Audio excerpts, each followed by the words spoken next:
1, 2, 3, go. Here we are, everybody. How's everyone doing? People are drinking. Let's see.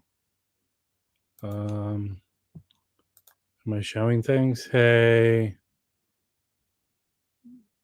hump day. I hate hump day. You're drinking beer. You're drinking tequila. Yes, fancy. Tequila is not fancy. What's up, Christopher? How you doing? Okay. Yes, coffee's where it's at. I don't know. I think I'm here.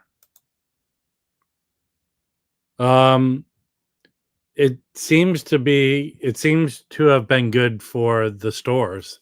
Every store I went to sold out a lot of stuff. There wasn't a lot of leftover stuff. It's crazy. I don't know if it was about that they didn't. I think it was they didn't overorder. I think stores said, let's be smart about this. So that was my take.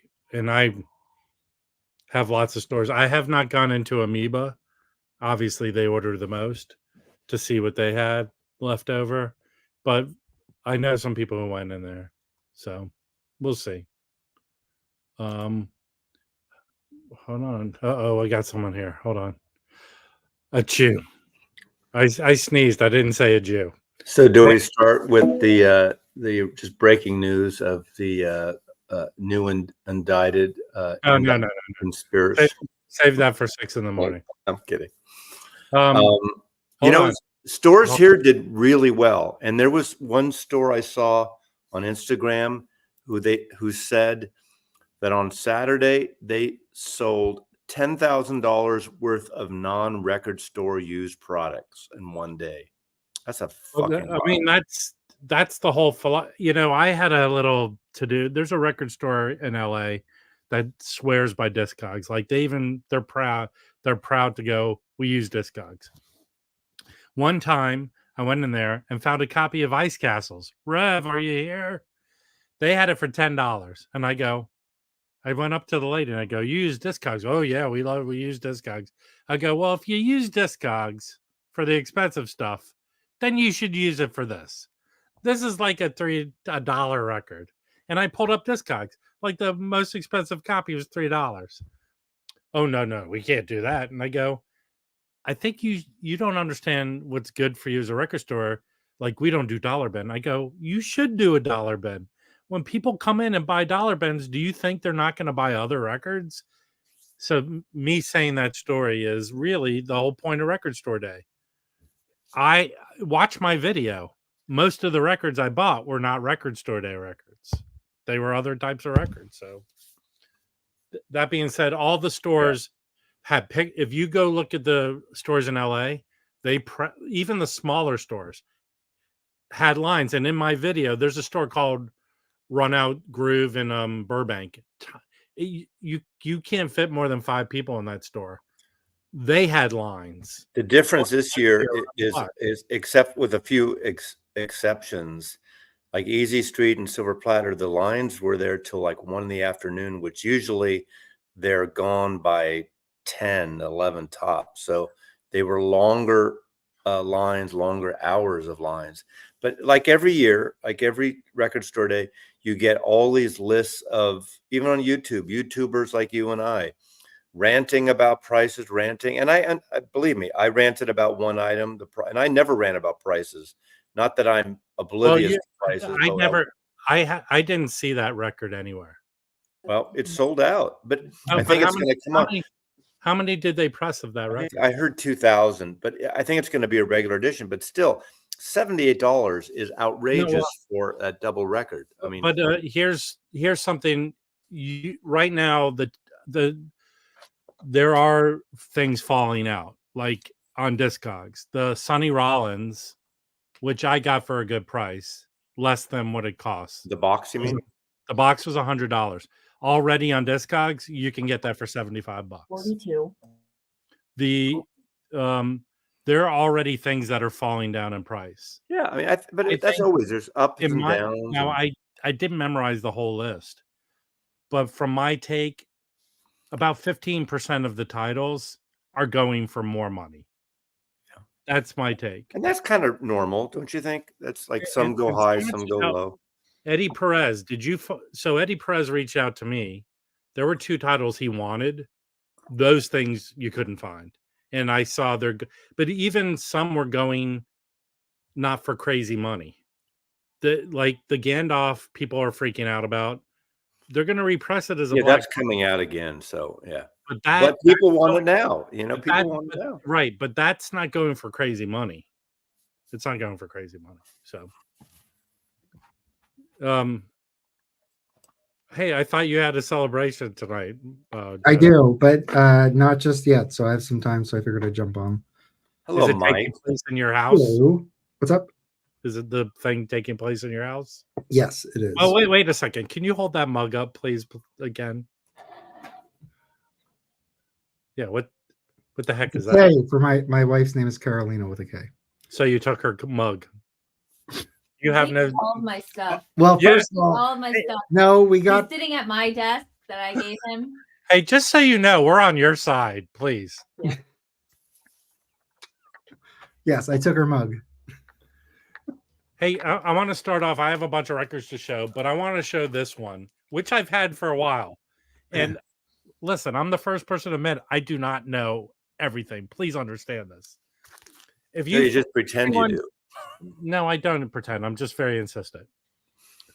So if you everyone who likes collecting records should join the Jazz Bum Discord server. Even if you don't like jazz, it's just it's a good place to hang out. And Mike, would you honestly say we don't really have people going at each other in there? It's a nice. No. There's honestly, I honestly thought when we first started this like a year and a half ago that we would.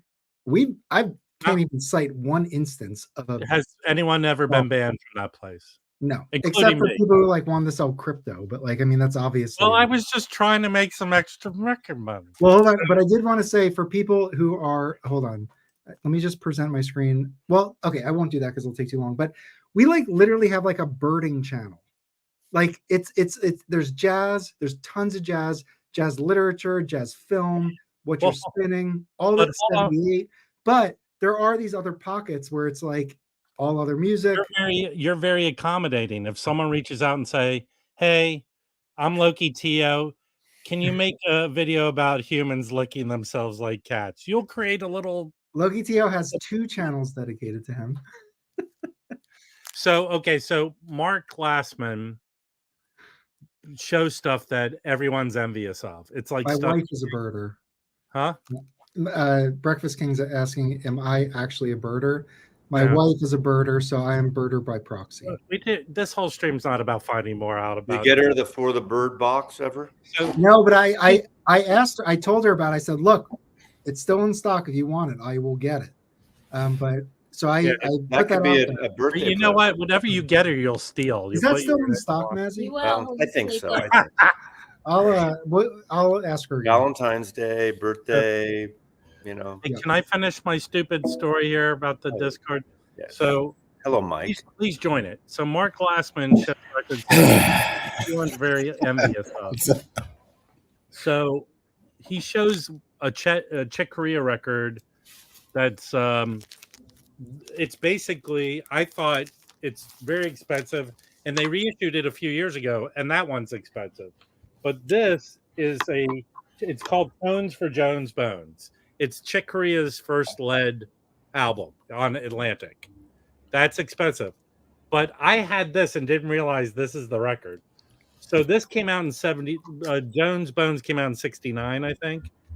This was issued in 73 as a 2-record set. It has Tones for Jones Bones plus 2 extra songs from that session, plus 2 other songs from a Hubert Laws record that Chick Corea was on. This is very affordable, and it sounds incredible. So I highly recommend go on Discord. You can find this for probably $20. And that Tones for Jones Bones is like close to $80 to $100 record, I think. So get this record. This is good. They brought that out, I think, around the time when Return to Forever was getting legs. You know, the first with Flora and Airto and Stanley This, Clark. this copy I know Jazz Mike. See, well, I can tell you this I copy just I have. rattled all those names off like that. This is a eye, ear, hey, toe. okay, Mazzy. That's how he used to describe it to pronounce his name on stage. Eye, ear, toe. This is a Monarch pressing, by the way. It sounds really good. Okay, thank you. Okay. How's it going, Mike? Notes and Tones. How you doing? It's going good. It's good. This Saturday, 1 p.m. Dizzy Dizzy auction, some jazz. There's some jazz heat and some jazz cheap this Saturday, 1 p.m. Pacific. Yeah, I saw a little preview. Go. It's some good stuff. There's one record, and I will only say that record you cannot find, and on Discord it's $200 record, or if not more. It is.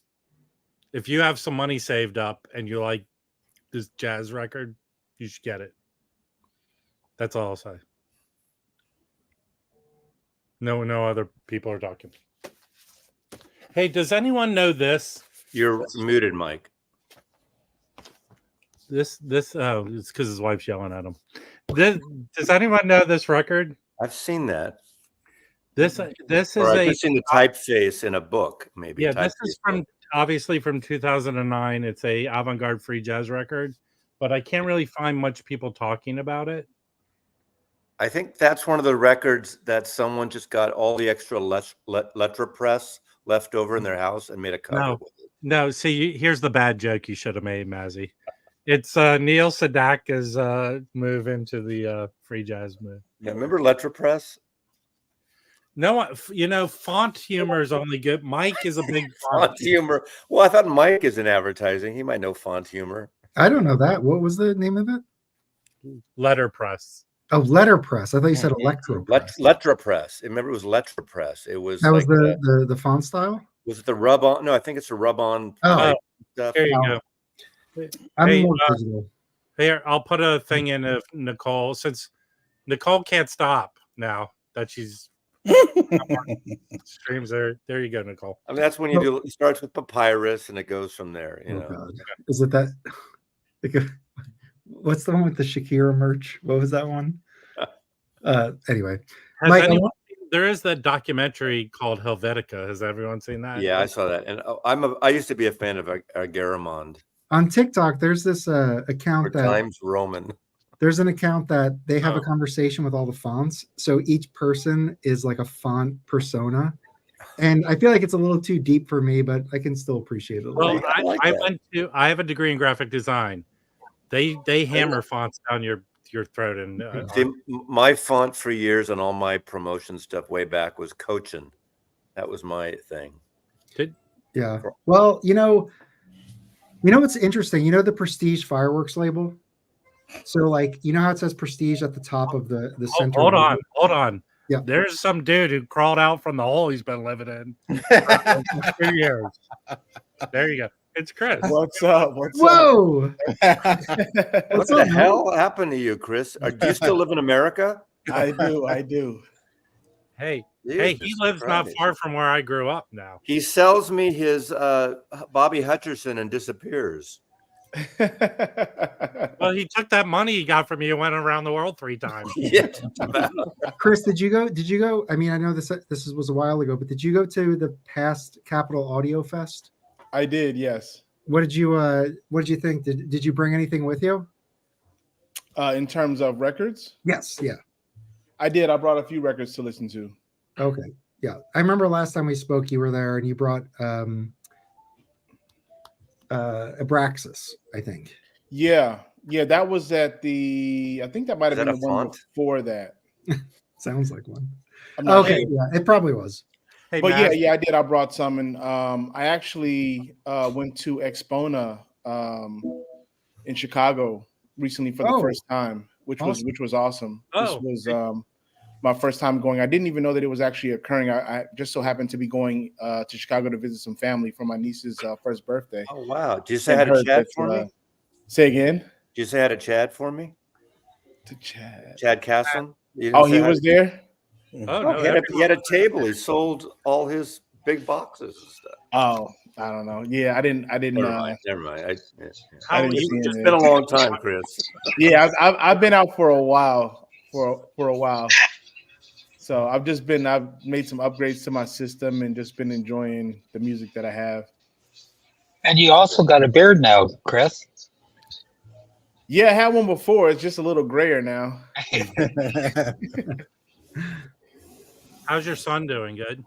Yeah, he's doing really good. Thanks for asking. He's doing really good. I told him to ask him, so I want to get credit for that one. I said, ask him about his son. Yeah. So you were there. Did you just walk around one day at a? Yeah, I went with my dad. We just went on Sunday. No, sorry, we went on Friday on the first day.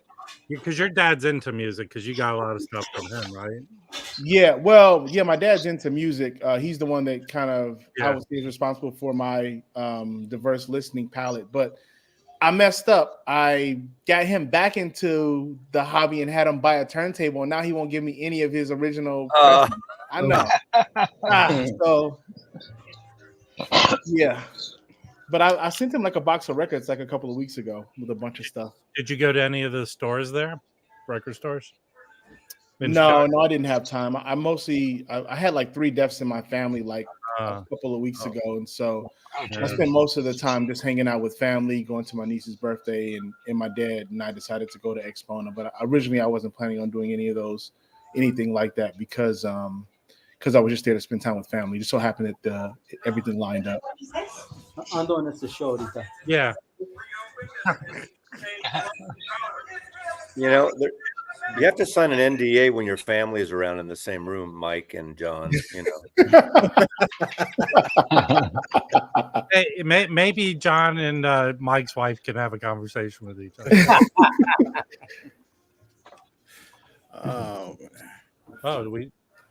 Did we lose someone? No, I think it just switched. Nicole and John, everything moved around. Yeah. Did you take a chair away when the music stopped? I didn't need to be on the center tile. Before I forget, I want to tell a funny story. Okay. So I picked up this record here, which is a very hard to find record. This Rashid Ali record. Okay. And I just cleaned and listened to it. Excellent. The moron put tape on it, so I did my best to take it off. And the record's very nice VG plus. So I had found this on Etsy, and the seller said, if you buy 2 items, you get 15% off. So they didn't really have any other records I was interested in, and it was mostly if you go to Etsy, it's like cat toys and records. It's like So I looked at the list of stuff they were selling. And I went to the cheapest thing they had, and it was a Beanie Baby for $3. So I go, okay, wait, the Beanie Baby, and then it lowered the price of this record 15%, which was cheap already. This does go for some dough, but I got it at a good price. Which Beanie Baby did you get? Okay, so I opened the box today. I was on a thing with Mazzy. I opened the box and I go, where the fuck's the Beanie Baby? It's not inside. This is shtick I need for my stream. and then I look and there's a card inside. It's not a Beanie Baby. It's a Beanie Baby trading card. Oh, jeez. Oh, that's funny. What's lamer than a Beanie Baby? I found out. It's a Beanie Baby trading Beanie Baby card. You better make sure that could be worth like $300 or something. No, Beanie Baby don't worth that anymore.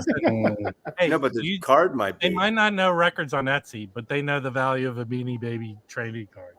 So. But this is a great record. Hard to find, but good. What's the label that's on, Rob? I think this is his label. Yeah, I think it is. Oh, I'm gonna sneeze. Shit. Okay, thank you, man. Hey, show the cover again. Show the cover again. Moonflight. All right. It's really good. It's not heavy free jazz. It's kind of spiritual and some free jazz, but it's good. It's good. I just want to show the 2 previews for the auction, but I showed this on one of the other things, but this is a pretty clean copy. Wear on the cover, but this is pristine. Nice copy of is it Pata? Pata. Oh, it's called Is that a first press? I think it's second. I don't know exactly. It came out with that label.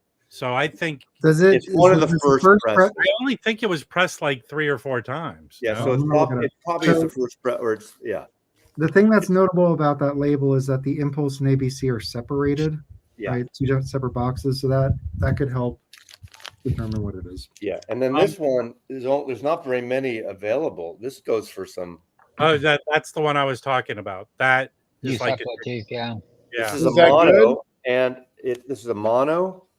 The It cover was- is VG plus. Cover's in excellent shape. I haven't cleaned it yet or played it. It looks really clean, and it's got a rubber stamp promo on it. It's just dusty, so I can clean and listen to it. But this is a killer record. You wanted to sell it to me, Mozzie? Well, it's not a cheap record. Yeah, it's gonna be cost you the same price as the for the happenings. Pretty much. It's close to that. It's not quite that. But well, that's long gone. I mean, I have that. Yeah. It's close to that, but it's like I think it's like a between $200 and $300 record. Wow. Oh yeah, What year is it? What year is that record? that's probably like 58. Haven't. It does have a couple X's there of the tracks because it's a promo. So Yeah. just to let you know. But otherwise, everything's intact. No tears, a little wear, but sample promo rubber stamp, Mm-hmm.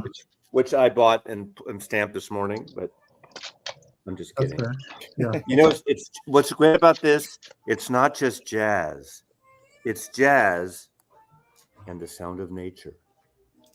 Nice. It's Mazzy going to the bathroom while I listen. So this Saturday, 1 p.m. Yeah. I think I have When is the auction? Saturday, 1 p.m. Pacific. Okay. You could have your representative send a sealed bid in the meantime. So All right.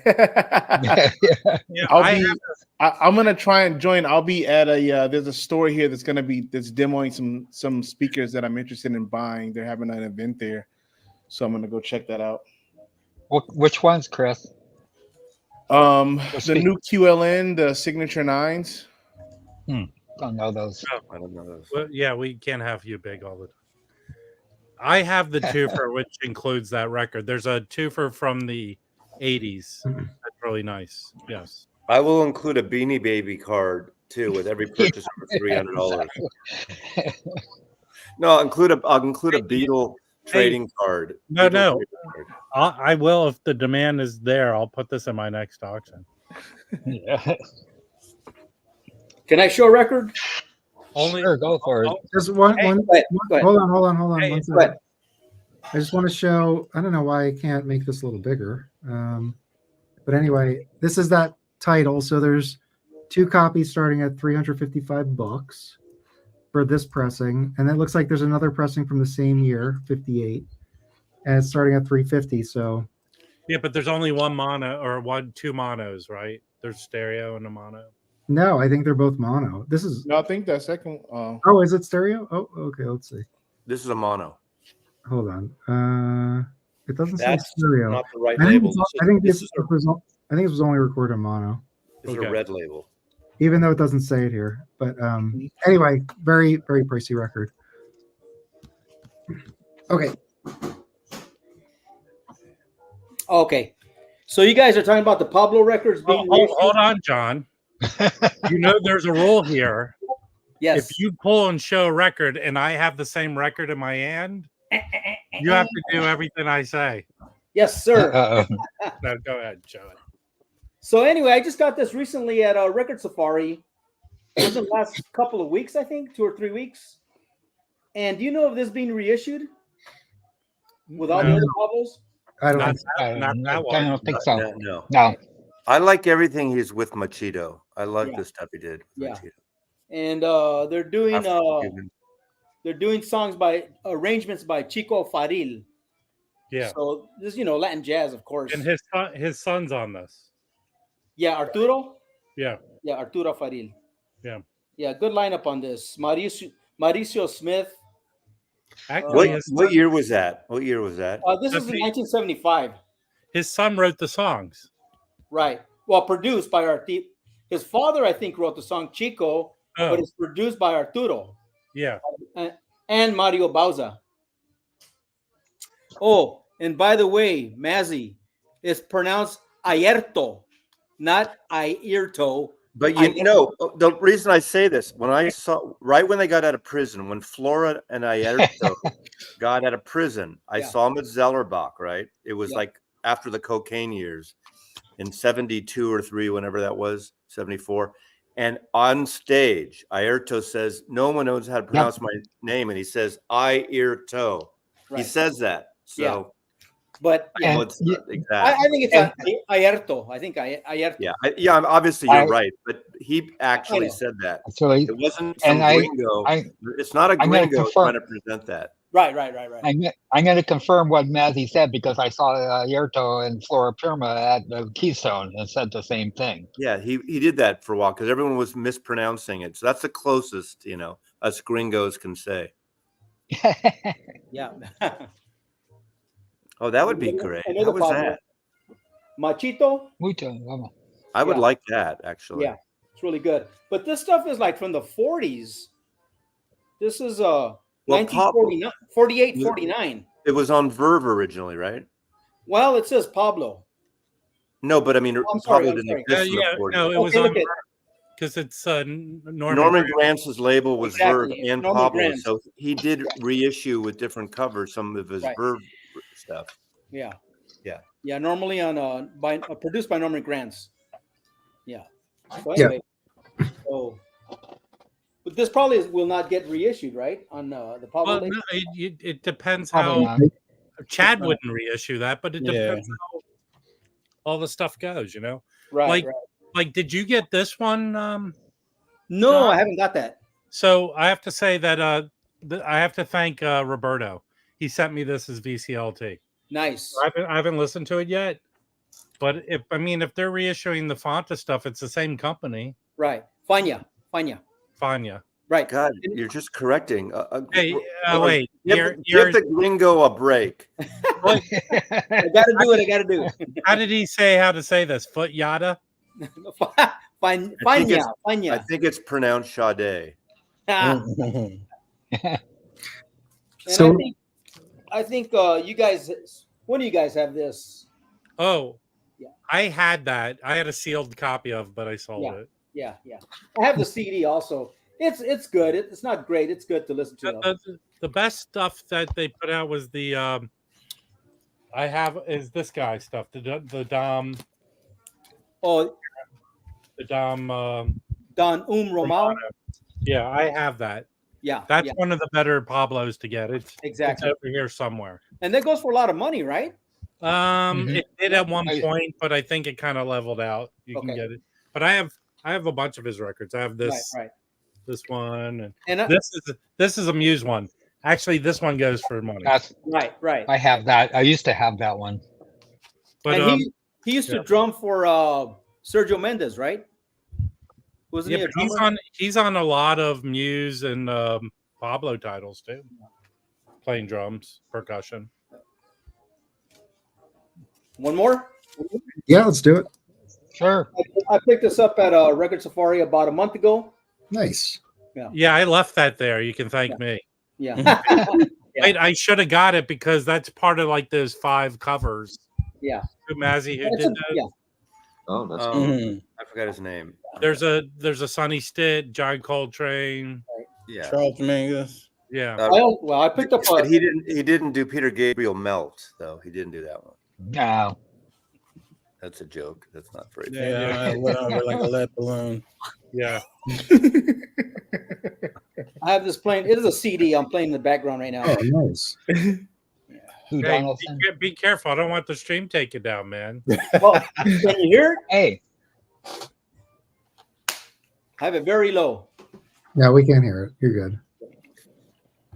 So, is this reissued now? No. But how many covers did he do where he's shoving food in his mouth? Too many. You can do a whole, and then you can do the French fry stuff of Donald Byrd and all those, the food jazz covers. And Milt Jackson and Jimmy Smith Yeah, Right. with Right. the hot But is dogs. that John? Is that one of those '90s Van Gelder? What about the West Coast craft with I think it is. all those white guys sipping on the shake, Mhm. on Contemporary, I think. Mm.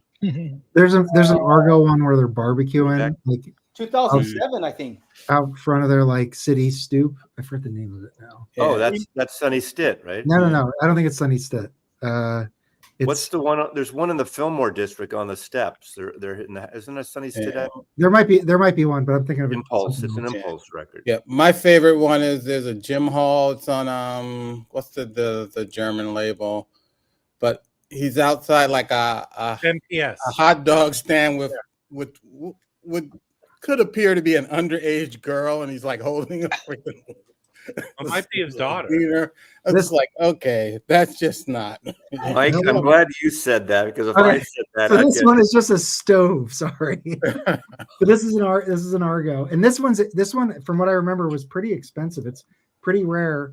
It's Thornell Schwartz with Bill Leslie, and yeah, look, there's 2 copies and starting at Thornell. $75 for an Argo. That's pretty pricey. Wow. Hey, Chris. November there's a record fair up here. Mazzy's coming up also. If you want to, if you're thinking It's about like coming up in October DC. 31st, 1st and 2nd or so. I'm going to be there. I Isn't think. it some? I don't know. Yeah, I think it's Where- 1st, 2nd. Where are you? New York. Oh yeah, when is it? It's in Chelsea this time. I might guess be- what? What's the date, Mazzy? I think it's the Labor Day weekend. No, it's past No. that. I'll tell you. Mike, I wanted to ask you. Halloween. I might be Halloween and October. I might be going Yeah. to a Vinyl Con in Philly this Saturday. Have you heard of this at all? Well, the show is the just what I saw 2nd on and the Discord. 3rd. 2nd and 3rd of November. Halloween is when I'm going there, but it's the Okay. I'm going to try to go. It's open So Friday, just Saturday, Sunday, right? Rich from DG Mono reached out, and he's November going. 2nd, 3rd. I think I might go meet up with him. Yeah, I'm definitely not going. You said it's this weekend? Saturday, yeah, Saturday. So I think Friday is like the first day, Saturday, and then Sunday is free. Oh yeah, no. Friday I'm going to see like Jason Moran's doing a show, all Duke Ellington stuff with pianists, and then it's Friday, and then Saturday I'm going to the Jazz Gallery. Marta Sanchez has got an album Friday, release Saturday, actually, November 1st and 2nd. Yeah. No Hey, updates. I got some more stuff to show. I always have a ton of stuff. Hey, I did a stream Friday night, and Billy was talking about these Norman Connors records, and I know most of them. I have 2 of them that are kick-ass jazz records. He did on Cobblestone, but then when first you one move, is best. yeah, this one when you start seeing these kind of like I'm on a Learjet kind of, they're more disco-y. But he said at least on one album he does like a classic jazz title. It's like on this one he's doing Themby, and Pharoah Sanders is on it, but it's kind of a light soul-ish version of Themby. Yeah, that kind of record I would have passed on in a heartbeat.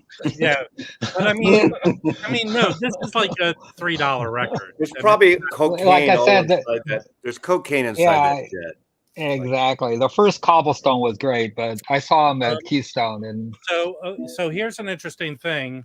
If you saw my record store day haul, I picked up a pretty mint copy of this, which I always thought was very hard to find, but it was the second one. So Jazz Bum Mike has the green label, and I had found a green label, and he goes, Mike, he said, I didn't think it sounded that great.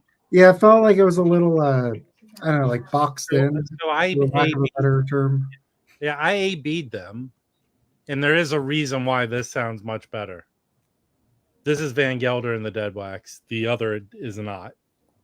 I don't know if that's not the Van Gelder mastering, but this does sound much better. So it was a nice find. I found this at Permanent. John Marino. Yeah, I gotta go there. I gotta go there. You know, it's not the biggest store. You could look at it and very quickly, and their jazz section's kind of. It's a store that really you see what collection he last bought because the store reflects that. So Okay. I remember someone talking about this, so I found a copy. Great record. Yeah, I found this today. Very minty copy. So I just cleaned it, and after the stream, I'm going to listen to this. I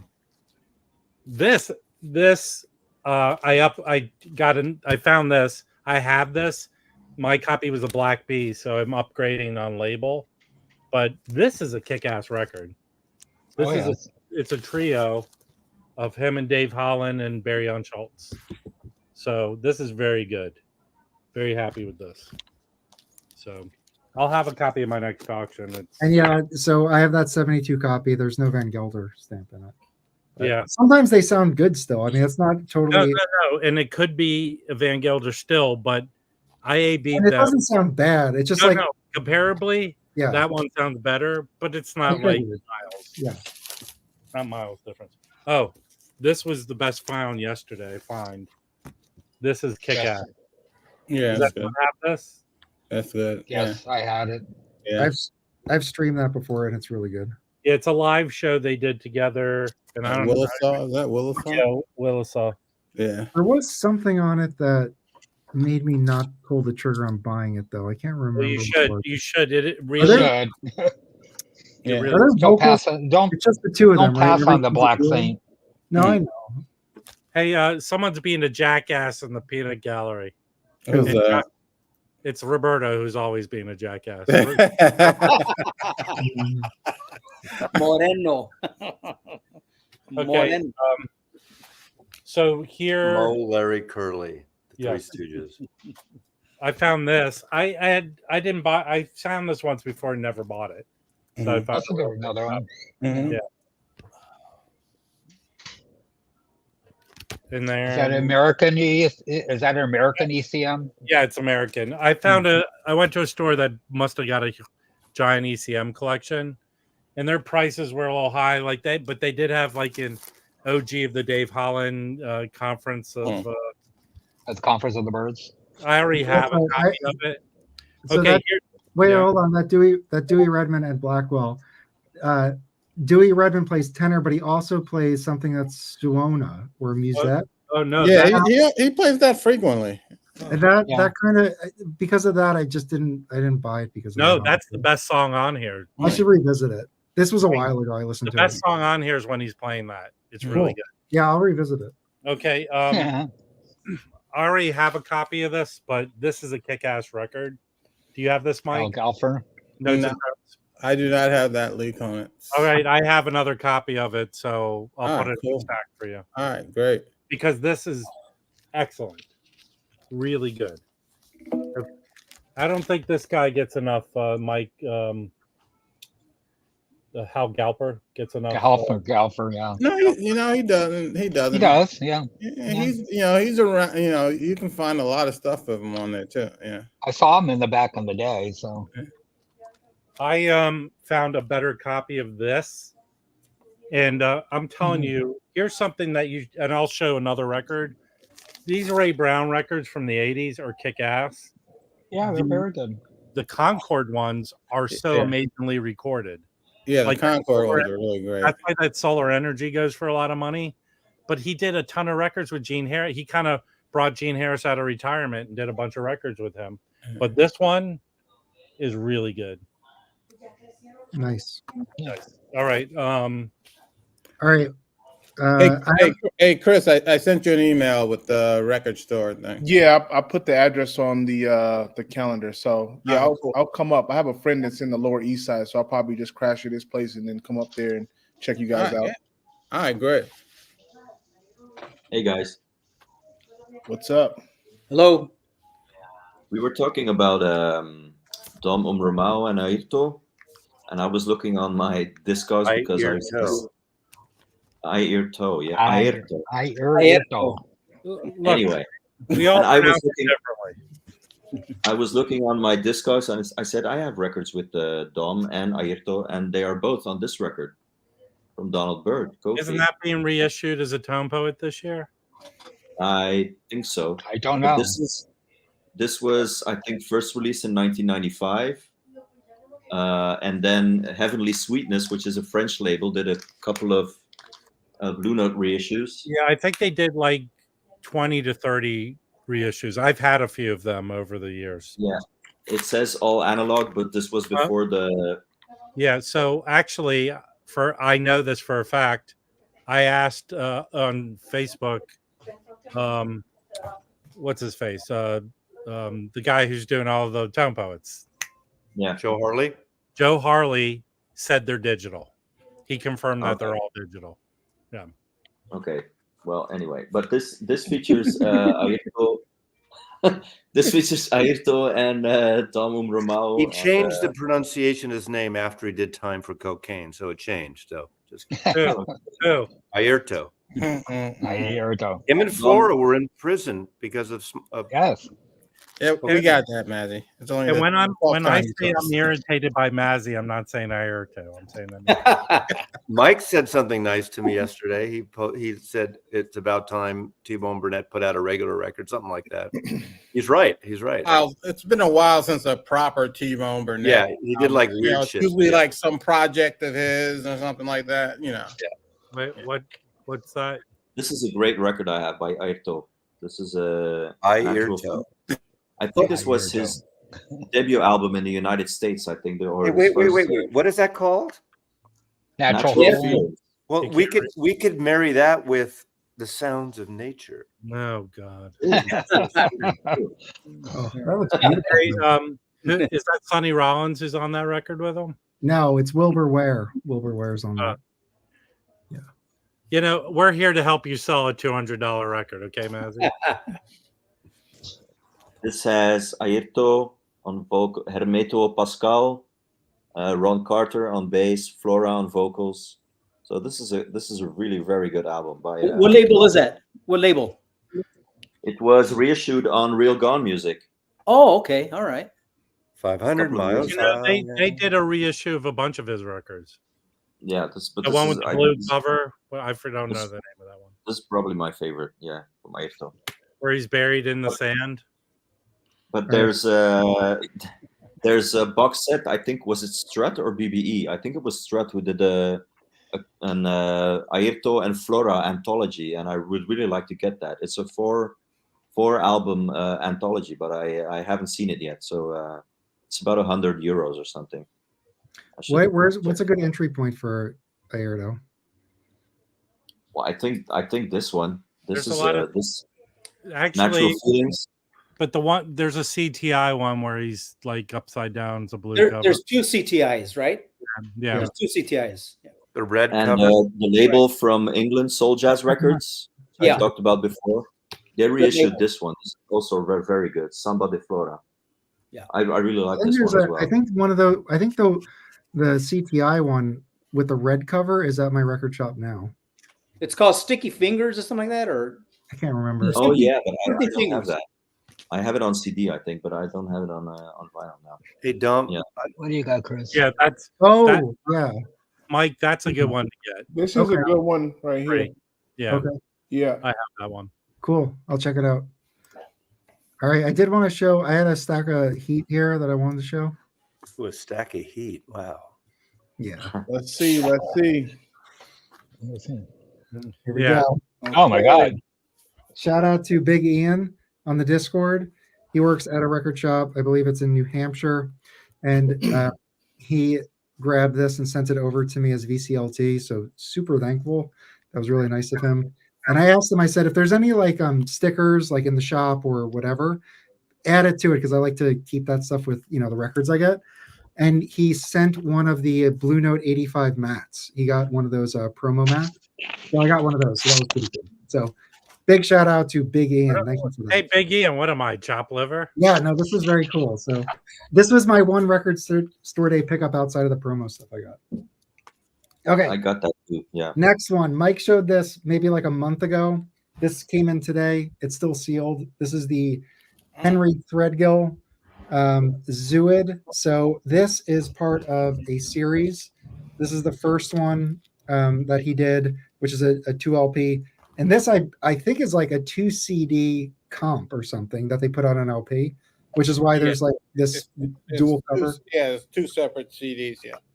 And it's so Henry Threadgill, Liberty Ellman, Jose Davila, Samu Takeshi, and Elliot Humberto Cavi on drums. So anyway, this is still sealed, so I'm going to crack this open this week. I'm really excited for this, and I'm going to give this another spin because it'll just be cool to revisit.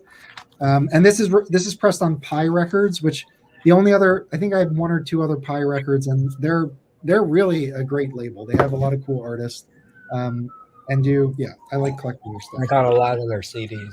Yeah, And me they do too. mostly CDs. Yeah. The Tayshaun Sorry is on there. And that one. Let's see. I mean, I have a number. I have the few things they've done on vinyl. I have that they've They don't do a whole lot of vinyl, but they do. I think they might be incentivized to do more though, which is maybe why they did this Threadgill again thing. Yeah, I think they could be. I mean, they did. They've repressed the Sorry album a number of times. So yeah, and also they did T-shirts of Air, which is Henry Threadgill's old trio. Yeah, I have that actually. I just watched it a couple of days ago. These were going $500 in the auction. This is VG Plus. Hold on. We were told whoever has custody of Mazzy, First he's of not all, allowed to play with matches. Mazzy, it'd be a lot cooler if you actually lit that and then smoked a joint or something. Yeah. No, I don't. This is promo matches. These are rare. Hey, if you could set fire to that use of This is when the mono box. I'd love to have that, but I think it's stupid to just save it. I feel like you don't have to use all of it, but like you should definitely light some joints with that. I should smoke a reefer with it. Is that what you're telling me? Or a cigarette or a cigar. You should use it. I mean, no. I'm gonna smoke it. I hate smoking. Nancy, like when you go to a wedding or something like you just went to, put that and light somebody's cigarette with it. Like that's when you use that. Nancy Pelosi, light this on fire. Mike, there's a really bad joke you could have made about just get a spoon with some heroin in it, and then So anyway, Mazzy, what do you want for it? $500. I want to match I want to match you, Mazzy. I got one of those. I'll throw in a free my choice of a does that come with the box set? When was this that? was a promo record stores gave away when the mono Atlantic box came out. Okay, makes sense. That's okay, cool. but I heard that those matches were not really made by Kevin Gray. That it was his assistant. So watch out. This is the matchbook that Dizzy used. Dizzy Gillespie, not the other Dizzy, to light the joint that we shared together in 1978. All right, let's keep moving on. I have another thing I have a few more things to show. So, as you guys know, in 1958, Contemporary Records, they were experimenting with stereo, and they made a new imprint called Stereo Records. So I went to look at what was pressed on that, and there are a few very famous records. There's Art Pepper Meets the Rhythm section in stereo, is pressed on Stereo Records in 1958, and then so is Sonny Rollins' Way Out West, which has a beautiful cover because it says in stereo, as opposed to the circular stereo sticker, which I'm about to show you. And then there was I think Leroy Vinegar had 1 or 2 on there. They had some really good stuff, but it was just for a year and then a little bit of 59. And then it switched back to contemporary stereo, Contemporary Records. But I went back and I just thought like it would be cool to have one of those. And I found this one. And this basically, I think it has like the same lineup as the Record Store Day lineup. So this is Shelly Manne and his men's like, what is it? Swinging Sounds in Stereo. And that's the more familiar stereo sticker that they use on their records. This is a beautiful pressing all around. It says it's a promo, but it's a stamp, so who the hell knows if it's a real promo? That's what they did then a lot of times. And then it's stereo deep groove with the black stereo label, and you can see how clean it is. And this Stu Williamson, I think it's like Leroy Vinegar, Shelly Manne. What do those go for about? Charlie Mariano. So I lucked out. I got this for $34, but usually in this condition, you're looking above $50 for this. And that's generally because it's like, I mean, it is a killer lineup. It's a nice session really strong session. And yeah, hold on, let me tell you who else is on this. So Leroy Vinegar, Shelly Man, Russ Freeman piano, Charlie Mariano alto, and Stu Williamson trumpet, which I'm pretty sure is like near, at least on one of those sessions from the record store day, is the exact same thing. So it's that group, but in the studio doing, and this sounds great. Like, I don't know. I listened to it. I didn't think it was like particularly hard panned. I thought they actually did a really nice balancing job. But it probably is hard panned, but not that that's concern at all. Do you guys all hate hard pan? Because I don't mind. No, it. I like hard pan. Some I do too. I do too. That's like what stereos are. If you're in a club, you hear an instrument on one side, an instrument on the other side. That's how you hear it. And frankly, my system isn't divided enough that it would be jarring. Like my speakers are like, 8 feet away from each other. So it's not like it's like a hugely disruptive thing if it were to be. So I'm totally fine with it. And frankly, if it's recorded in stereo, I've kind of come, if I can get it in mono for a good price, I don't care. But like, I kind of just feel like if it's recorded first in stereo, then they fold down into mono. I kind of prefer it stereo. Well, I'll tell you this. If I have a hard pan on me in Austin, I'm going to hit Mazzy with it. So anyway, I got this. This is Stereo Records and killer lineup. It's great. Mike, who does artwork? Who does artwork on that album? Let me see. I don't think William Claxton was an art director. He did a lot of those. There's a bunch of the illustration. Hampton Hawes records have those. Yeah, I'm just curious. I don't see it. It might be on the back here. I'm not seeing it. There's a lot of text here. I'm going to have a handful of contemporary in the auction. Contemporary has a bunch. Like there's one with penguins. There's like all different types. There's the Hampton Hawes ones. There's like a bunch of them.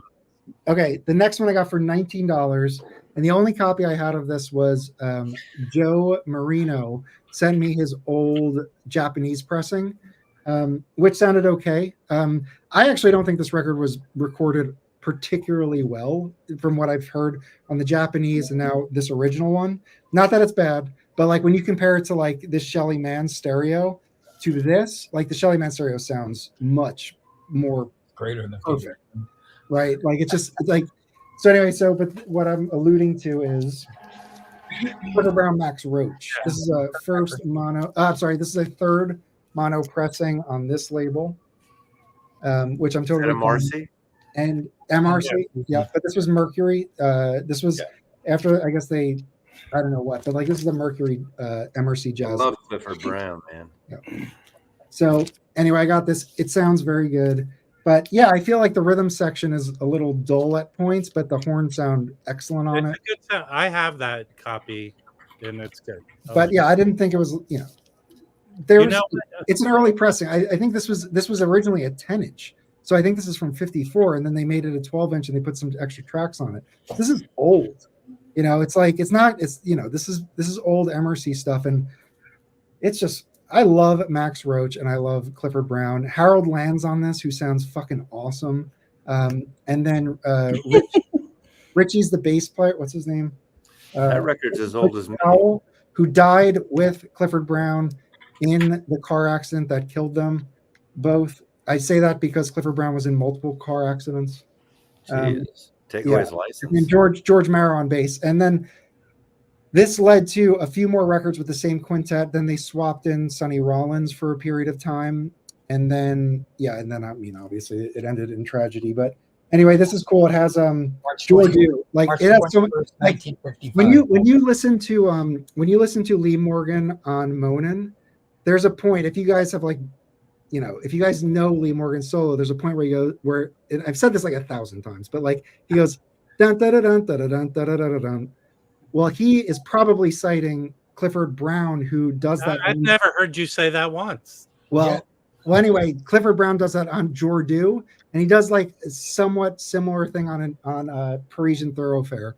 But I'm pretty sure Lee Morgan is citing Clifford Brown here. But Clifford Brown, I think, is citing another standard. But anyway, this is a great record. I'm super happy to get a nice copy of it. Are we gonna have a test on that? Yeah, exactly. Okay, 2 more, and I'll actually just one more. I think you beat that one up there. Yeah, you could you go to the Discord server. You can take Mike's quiz in the morning. You sound more like me every day. And Lazzy, this is pertinent to your auction, perhaps. Oh, okay. So this one is a original Savoy mono. This is mainstream 1958, which looks like it's like a comp or something. It is not. It is a session with Wilbur Ware and John Coltrane, Tommy Flanagan, and who else? Doug Watkins on bass and Lewis Hayes on drums. So you got that quintet, and I listened to it earlier.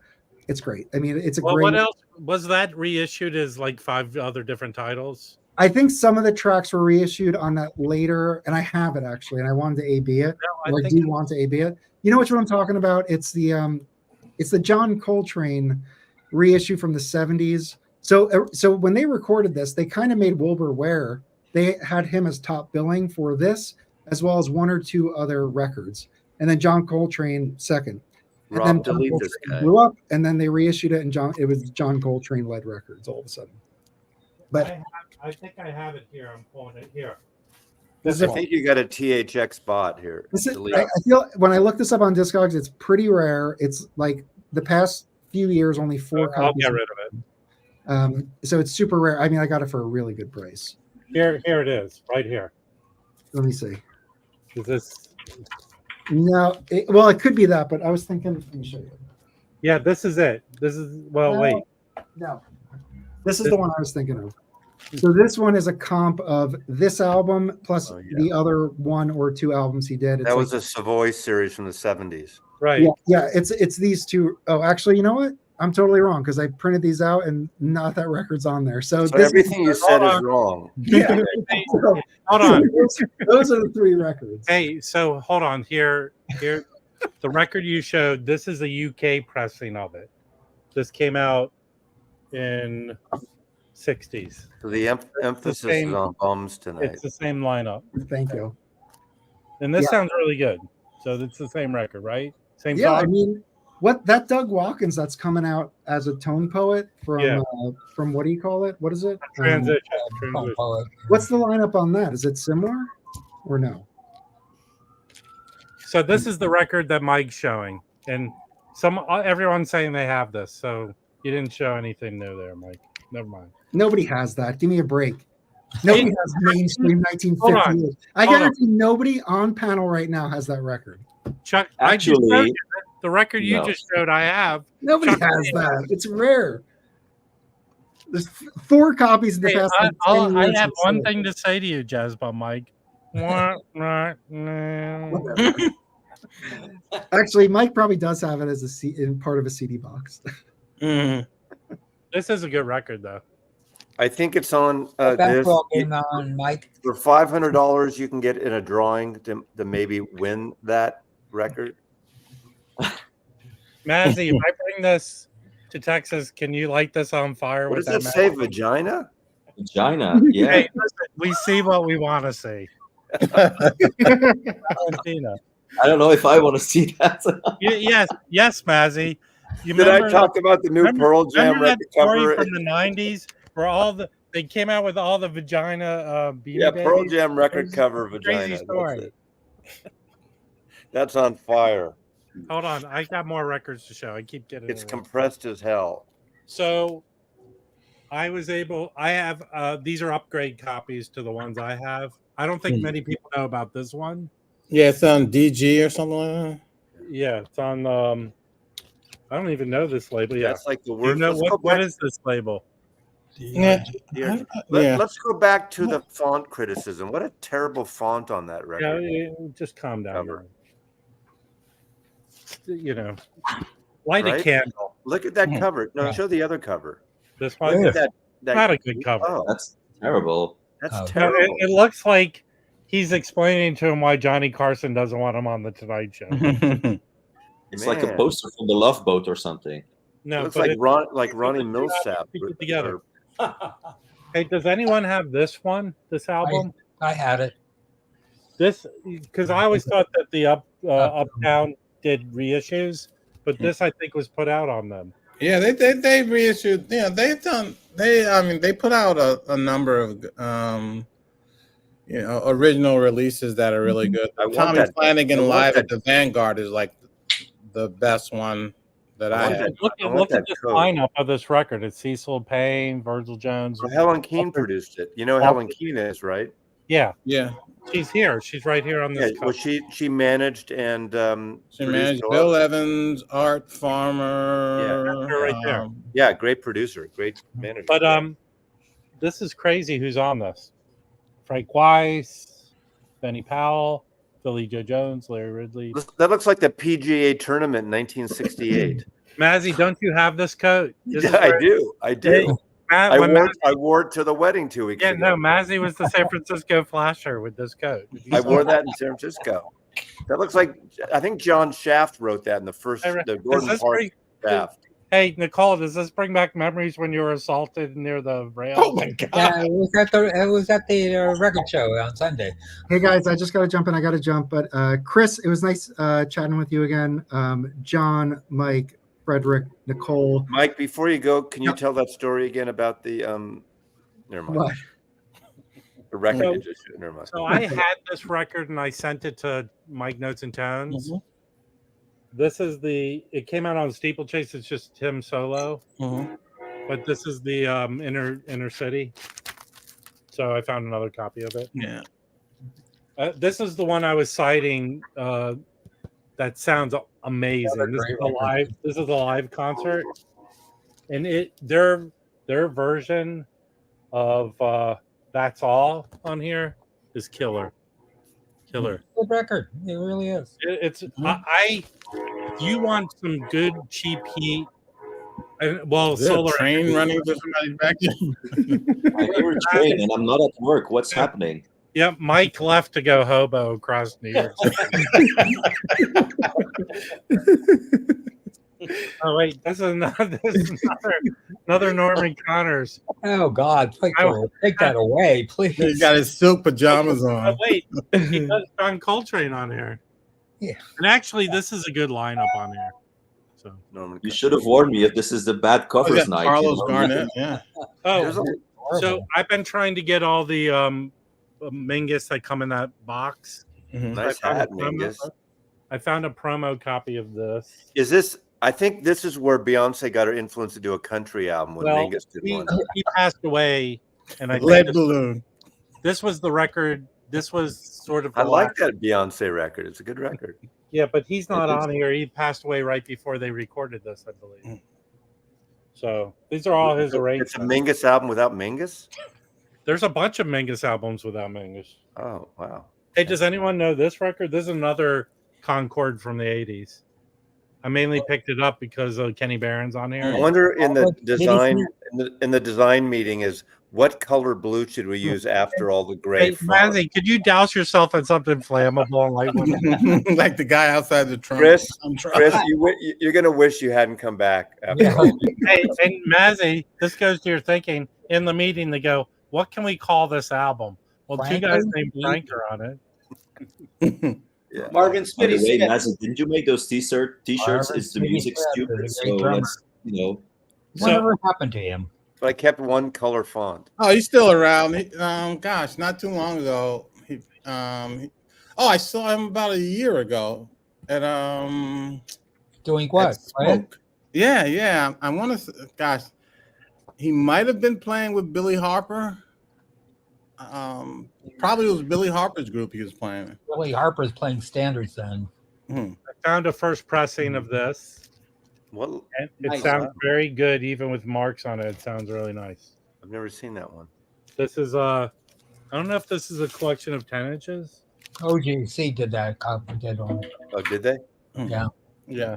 I have an OJC of it. That's the one I have. So it's really good. Good lineup. And Van Gelder in the Dead Wax. Someone had, a lot of people have been recommending this record. I have that. What is that? I would probably say this is probably was influenced by Miles in a silent way. This is very in a silent way. So if you didn't think who is Jenny? Seriously. Is Jenny's daughter? This cover looks like it was taken not too long ago, but this is from Jenny his daughter? No, it's a composition. Yeah. Oh, well, I didn't know if it was written about. Mazzy, put your matchbook down and read this. Jenny represents the roots of the tree. So we're going back to nature, right? and the sound of nature. I highly recommend getting this record. There's a real funky song on that, right? Portrait of Jenny. Portrait of Jenny. It's as close as probably Dizzy Gillespie was to going out there and being different. It's very much like In a Silent Way, I think. Wow. Well, there's that one song called Diddy Wah Diddy that's kind of funky on it, right? Is it the original Diddy Wah Diddy? The song No, not but the it one is like very Cooter covers with Earl Father Hines. But it has this atmosphere to it that's kind of zen-y. Hey, by the way, I will have to say, out of all the Record Store Day records I got, this is insanely good. Excellent. And I posted on the Discord. It says it in the book, the outstanding booklet in here, that they recorded a documentary during the recording of this. A portrait of Mal Waldron. It's on YouTube. Outstanding, great. I would like to note that this is recorded live in Antwerp, and I did not see this in any shop in Belgium. How weird is that? Yeah. You know what? I was at Amoeba. Well, they only did like 2,000 of They them. still had that. Yeah. They had it at Amoeba on Monday. What's the title? It's The Mighty Warriors. Thank you. It's a Record Store Day release. Yeah. And I got 1997. Wow. 2,350. Wow. I'm telling you, this is insanely good. It's so well recorded. The music's great. The booklet in it, every aspect of this, I'm very impressed by. But go watch that documentary. It really is good. Max Roach is in the documentary, and it's a lot of stuff. Max Roach was married to Abby Lincoln. I didn't know that when they were on the Skids, him and Max Roach were best friends, and they tell a story where Max Roach says, I was going through him to try and get back with Abby. It's really good. And you know that concert, I think it was Mal Waldron, tribute. They did the Max Roach and Mal Waldron did a duet recording, which I have on CD, which is fabulous. It's in the documentary, the concert they did together. It's on the same fabulous. It's on the same stage. They must have done it at the same time. So it's really good.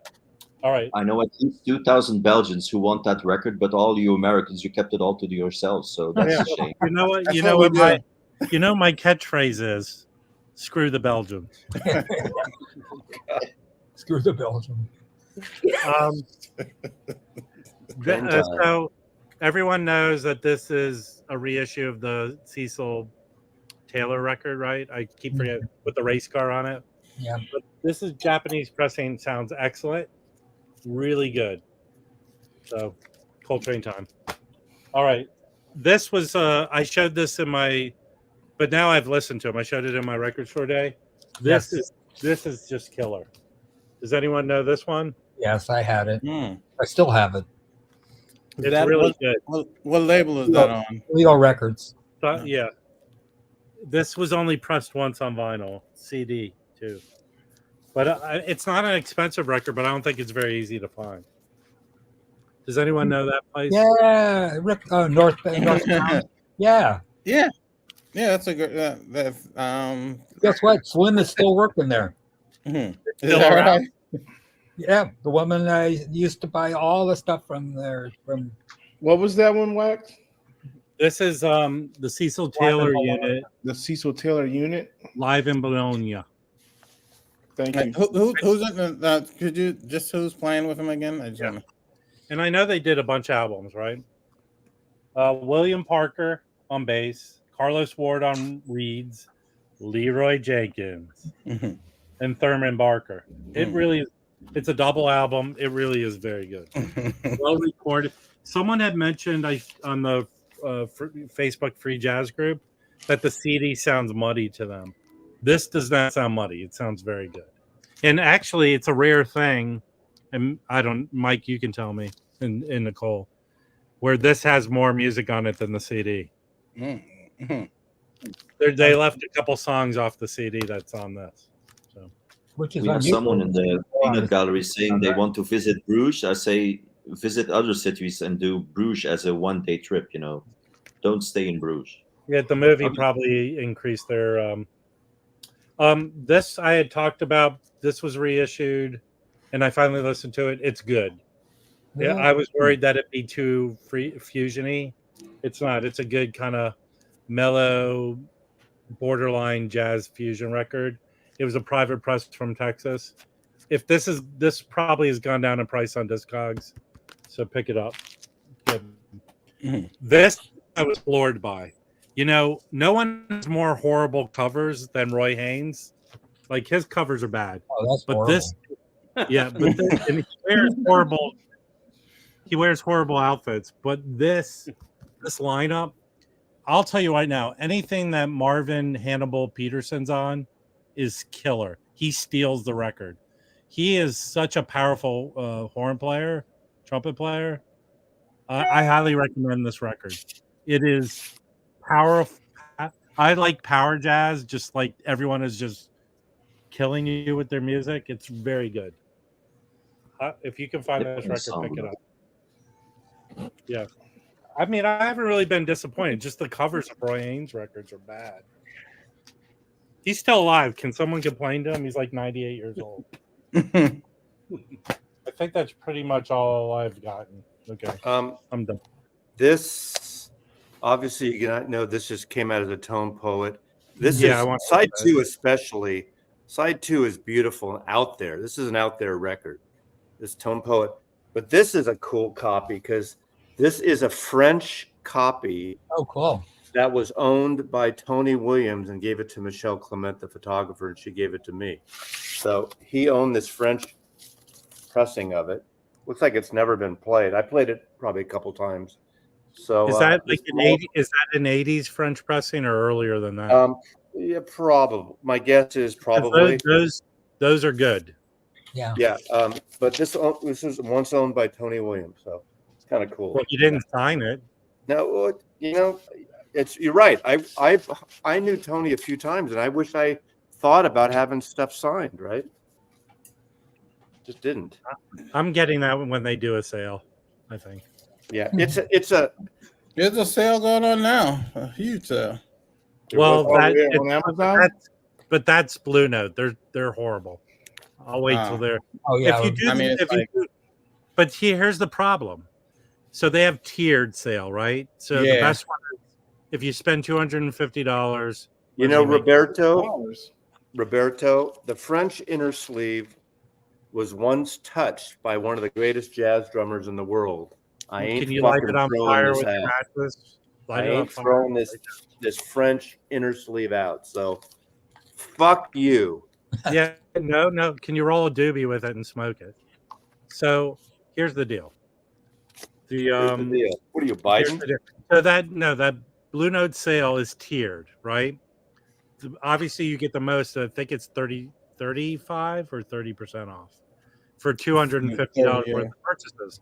The problem with that is the things you want to buy are pre-ordered, and they won't ship everything until the last one comes in, right?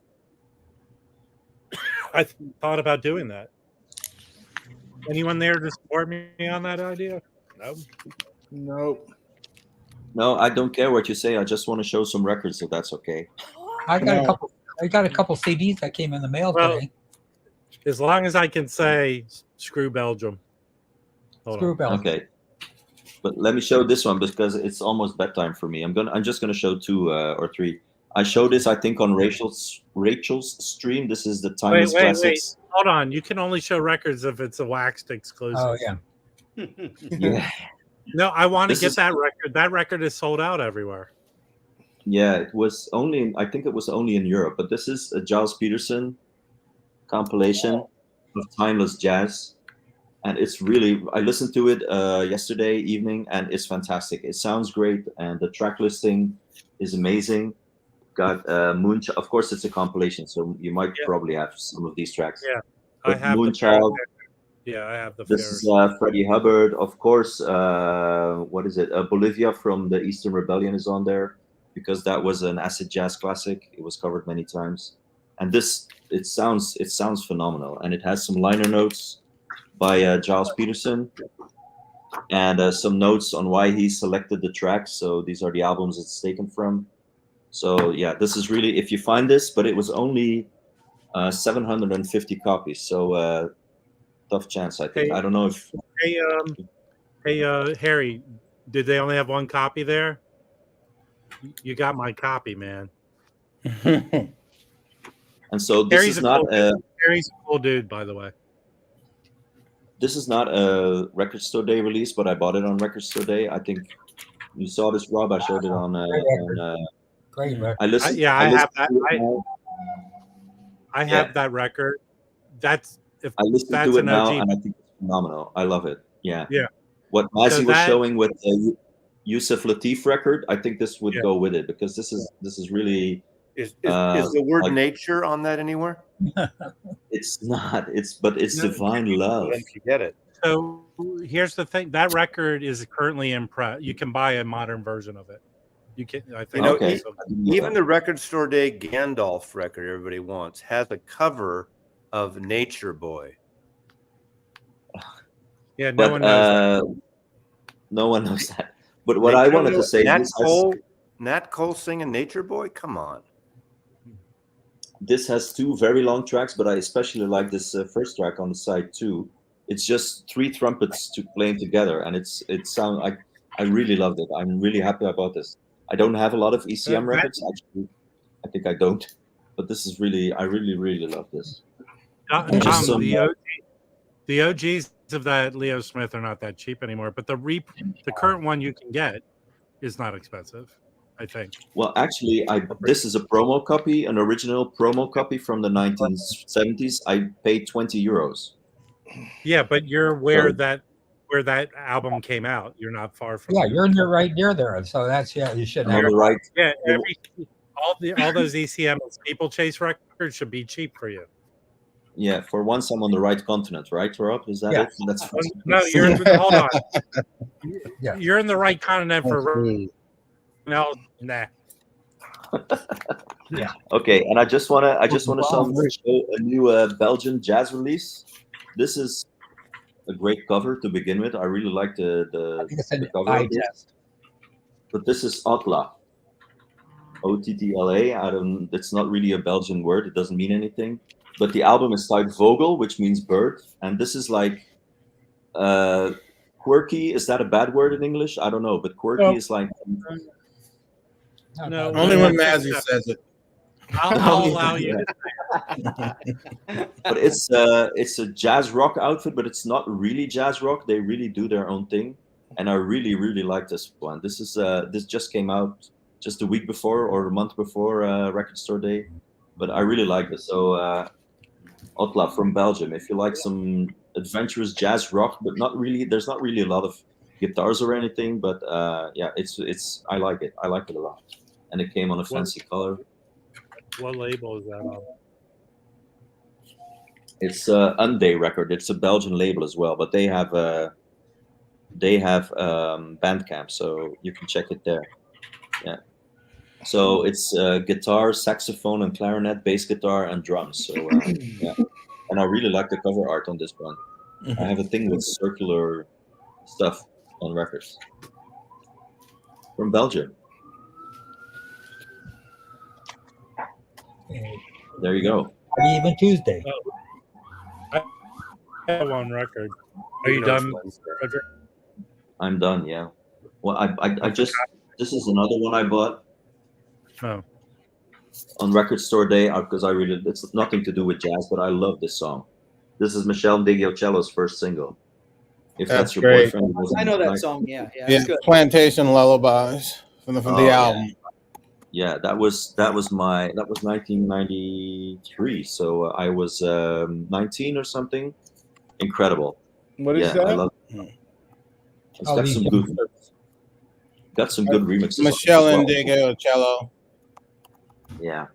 It's kind of Neo Soul. it's funky. Neo Soul. She's releasing a Sun Ra tribute album this month or next month. I don't know. For the Red Hot organization, she's doing a Sun Ra album next month. It wouldn't surprise me. And you know, she's a Blue Note artist now. Yeah, her last album from last year was very nice. Very nice. Yeah, I really liked it. Yeah. Belgium has the best beers, someone says in the peanut gallery, and that's the truth. That is the truth. There's a boy, an enchanted boy. Hey Mazzy, I actually last night I listened to that record store day release. Which one? Which The of Nat what? Cole. The Oh, Nat how is Cole. that? How is that? I didn't get It's it. freaking excellent. Because I heard So- things about the. Is the sound good or just or the The sound performance? is fine, but you know he's in a small club. He's back in Chicago. Yeah, I would love Yeah, that. and you know in certain parts, you know, the crowd is like, you know, you hear the crowd and there's a little banter with them, and he's just freaking fabulous. I mean, I he's can so handle that. smooth. I might check that out. Yeah. You know, because I said it after, you know, I have the the Mosaic box, I have the Resonance box, and I said I was done with the Nat Cole. Right. I bought that, and it fits in perfectly if you have those. You know that I've had that Mosaic 18 CD box since it came out. I just fucking loved it. I used to, when I had an office, we had a 5 CD changer. I'd load that up and play it like just straight and or random. It was so good. And then unfortunately, when Coleman died, he had the 27 LP Mosaic box, and I held on to that. And even though it's over 27 friggin' LPs, right? It is so friggin' good. Yeah, Hey, it is. I found another stack of records that I didn't show. So wait, Mike, do you have this one? What label is it on? It's on Wolf. Yeah, I don't remember that one. This is a second copy that I found of this. So this is That's a great TK Productions. What? Because TK Productions used to put out like a lot of disco hits. Right, a lot of funk, soul, and Yeah, KC and the Sunshine Band, Right, Herman Kelly and Life. right, or dance music. Yeah. Yeah. So it's two different lineups on here. It's a really good record. Let me know if you have this or not. All right. You know, I had never heard that first Parliament record ever until I got it. Well, I ordered that. I'm waiting for that in the mail. It first, when I first put it on, you know who it reminded me of? The Mothers of Invention.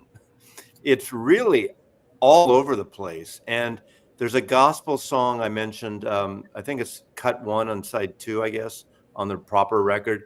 The melody is Pachelbel's Canon in D, and they do this gospel. That's a nice one, John.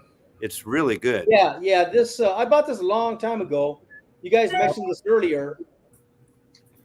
That's one of his CTI records. Yeah, we Yeah, talked. that's a good one. Yeah. It's good. Yes, he has some big names on this too. Yeah, all the Yeah. CTI people are on it. Yeah, Stanley Clark, Chick Corea, Ayrto, and others. Joe Is Farrell. it Ayrto or Ayrto? Ayrto. Yeah, you got to roll your R's, man. Roll your R's. Ayrto. Yes, I found that. Clarinet Project. Yeah. How's the Yeah. my cat wants to get on me? See, kitty. You can't get on I me. have already have one of the Emerald, the Dave Holland. Oh wait, I didn't buy there was another solo Dave Holland record, but this is a quintet. It's a cool lineup on. This is a U.S. pressing of the ECM. I haven't Marvin listened to Smitty that. Smith. Yeah. Marvin Smitty Smith. Yeah, those are some killer recordings that he did on ECM. Yeah, I can't wait to listen. This is the one record I've been trying to get for a while. Very out of. I'm gonna clean this and listen to this. The correct pronunciation of that, Rob, is Adishal, not Not Schultz. This record has 3 Tim Hardin folk songs. You know what, Mazzy? Why don't you go stand in the mirror and talk about it? Okay? Well, I didn't see this designated only as a jazz. You've been talking about that Everyone's been talking about that record. You know what? If the members of the band reached out of the grave and said, "Shut up," Wow. You're an angry man, Rob. Yes. Oh, you better believe I'm angry. I'm fuming so much you could light me with that mono match. God damn it. I can't believe how angry you Paul are. Blade. His label. Yeah. Anything Paul Blay is worth having. Another Those one. are great. Those are great. I might have missed this. These are records for your auction or just stuff that you picked up? No, I'm not doing an auction until the end of next month. These are records for me. Can I enjoy records, Chris? No, I've been out for a while, man. That's a mistake people make. Like every record I show, it's for sale. Although some of those might be for sale. That's funny. Like one starts in 10 minutes. Hey, no, hey, Frederick, that's a box that just came out, I believe. What's that? This Arturo box. Airto. I'm irritated by you. I sent you the link in the private chat. It's a 5 LP Can box we set. wish everyone a happy Passover, please? Happy Passover. Happy Passover. It's a 5-disc box set. I really want to get this. What is that? What's the material from? It's a compilation. It's like 60 years. It's a celebration of 60 years of. Okay. And they're still together. Dreams and other stories. Are they still together? I don't know. I think so. Yeah. I mean, I have no idea. I don't know. And it's released on BBE, so it should be easily available in the United States as well. Wow. Hey, Rob. Yeah. It's bedtime for me. Good night, everyone. Good night, Frederick. Everyone. Take it easy. Thanks for coming by. Can I show 4 albums? You can show as many albums as you'd like. I just have 4. I figured this would be cool. So these are 4 albums. All of them are still in print. All of them are inexpensive. All of them are very well recorded, and I think all of them are very good as well. So the first one is this Serbian bassist, and it's just a pure bass album.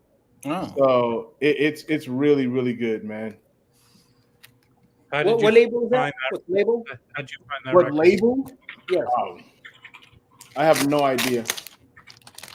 But you can find it on Amazon. It's the music. This is the back. I have no idea, though. Oh, that's one of those things where like 16 production label companies listed. It's Right. Yeah. Oh, good, because I only read 5. Could you hold it up again? I just want to get the name. You're such an You asshole. want the front or the back? The front. It's fine. I think Mike just pressed buy on that one on Amazon, and so did Nicole. Okay. Now, where did you get it from, Chris? Hold it up there, Chris, for a Amazon. little bit longer. Amazon.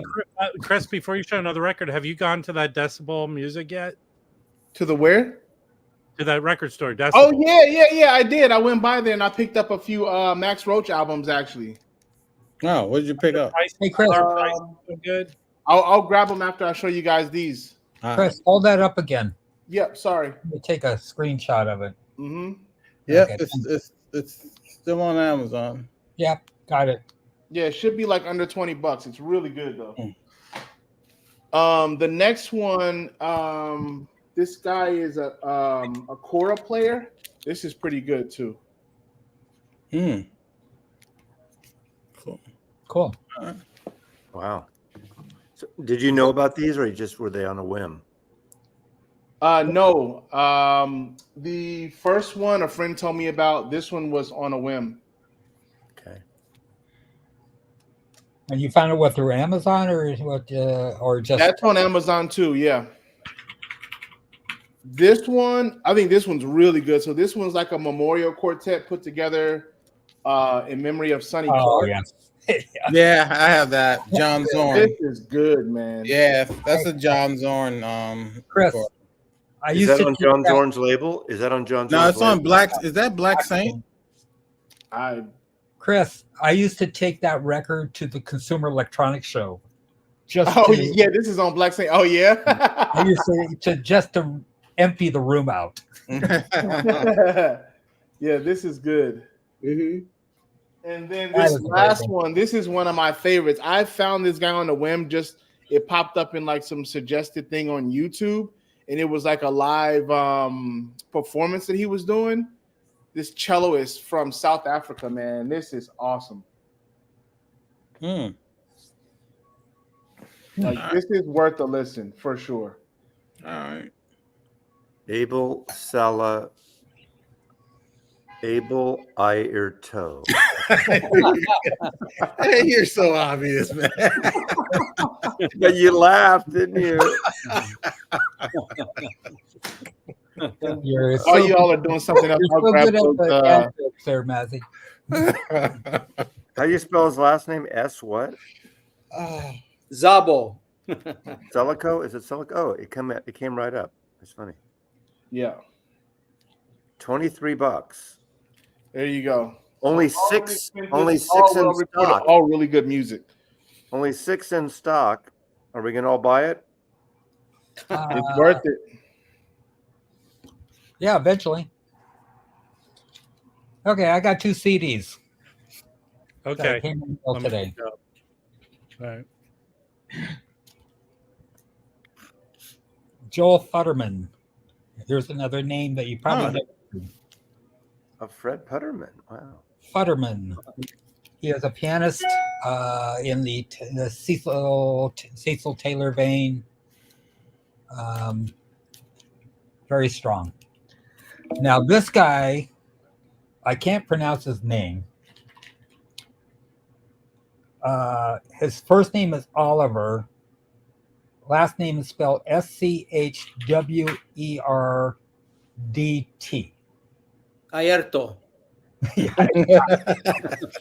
I got a bigger laugh there on that one. Yeah, this one is called No. Fucking Ballads. Fucking ballads? Yeah. He plays grand piano. This also has Barry Guy on bass and Baby Summer on drums. Hmm. You won't find a vinyl on this one ever. So,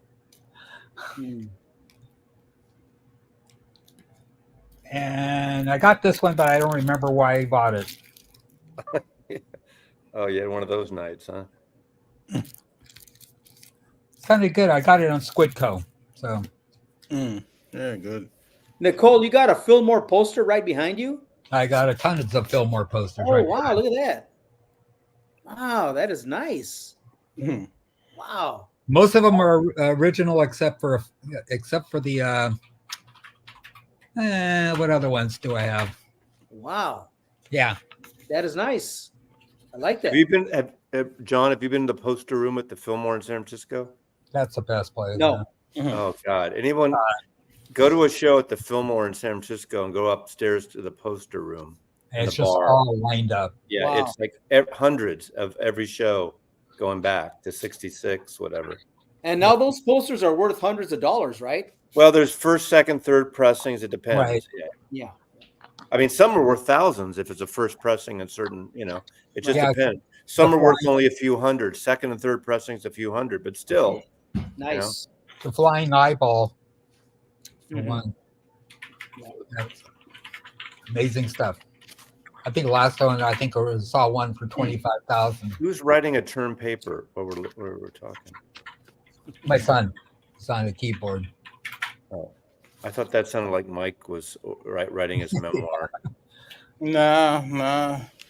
He's watching Miami, Boston, right?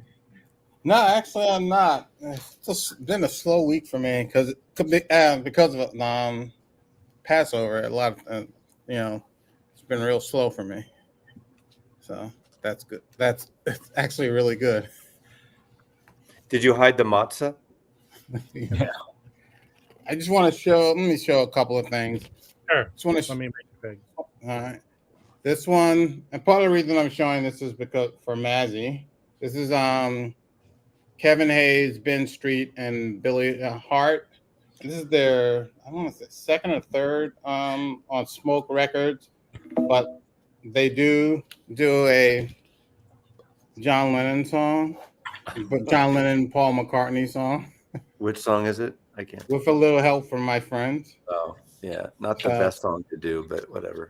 It's really good. It's actually, you'd be surprised. Just like you were surprised at the Don't Brad mock Bell me, now, how excellent that was. And then when Chris started showing some of his stuff, it reminded me that I picked this one. Ooh, now what's that? This is a tenor player. Tony Kofi is the tenor player, and Alina Brezhenska is a harp player. She plays the harp. Vita? And really good. Me and Felipe had talked about this among ourselves. It's really excellent. Perfect. Thank you. That where is that? That obvious is that still in print? That's new. Yeah, it's this is BBE, Barely Breaking Even. They're on Bandcamp, but I actually ordered my copy from Amazon. Okay. Because it was cheaper to get it on Amazon than to have it to get it through Bandcamp. Okay. And that's really good. What else did I pick? Oh, and then I picked up this Kurt Lightsey. Mm-hmm. I mean, I really like his work. And he's probably in his 80s now, and he's sort of having like a late career renaissance. And I picked this up on Dusty Groove for like $16. And it was sealed, but originally it was issued in Japan, and it was like around 50.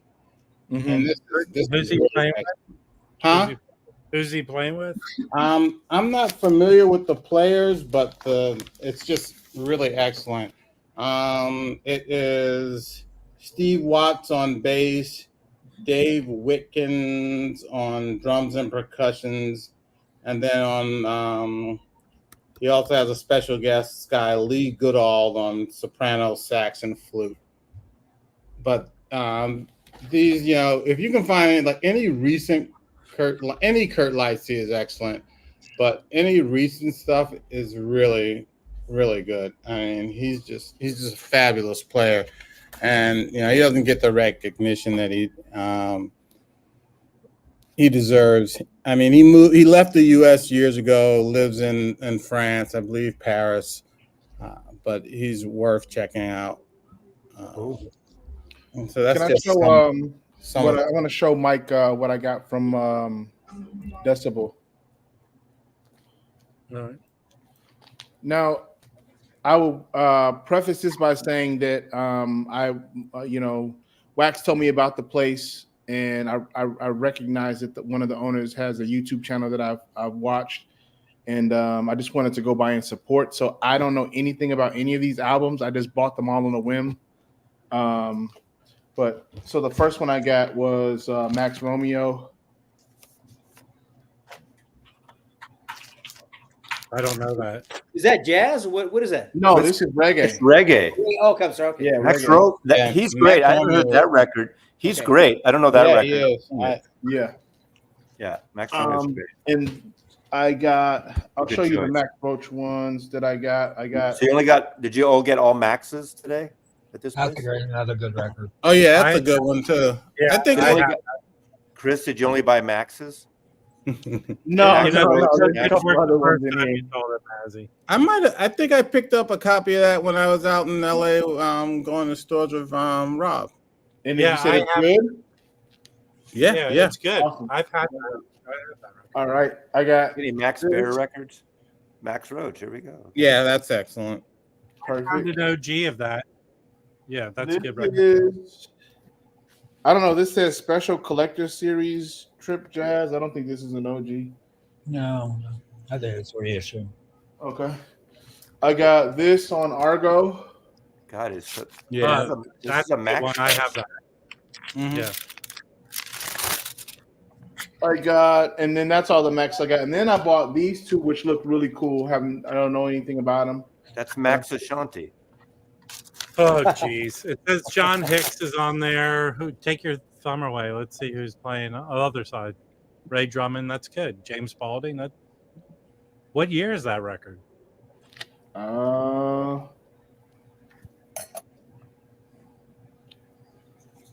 No idea. I got it because it was dedicated to the Ashanti people of Ghana. Okay, I'm looking it up right now. Okay. Yeah, I don't know. I don't see a year on here. Oh, album. Oh, recording date 1981. No. What label is that on? I missed that.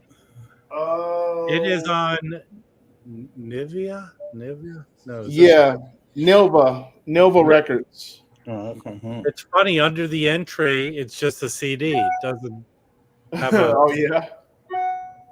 Wait, I might be I wrong. thought that might be good. And then the last one I got, this one was sealed. I don't know anything about this one either, but it was a cool cover. Oh, So I grabbed this. that looks interesting. Who's on that album? Who's playing on that? What year is it? What year is that? Oh, Johnny Cole. Yeah. Yusef Lateef. Mm-hmm. Yeah. John Coles. Wow, that looks good. Yeah. Drum working. Pat Patrick, man. Interesting. This year, I don't know. 1965. That's for the notes. Rudy Van Gelder recorded it. Is that an OG copy of that? Yes, I think so. Oh, and No, you found that? I don't think so. It can't be. You found that at Decibel? Yeah. I don't think this is an OG copy though. It can't be. If this is because it's a cheap Yeah, so it's probably a board Scorpio. jacket. Scorpio Probably a repress. Yeah. That's it. That's all I got. Nice. Rob. One thing that Chris, excuse me, that Mike showed, the cover reminded me of this record that I.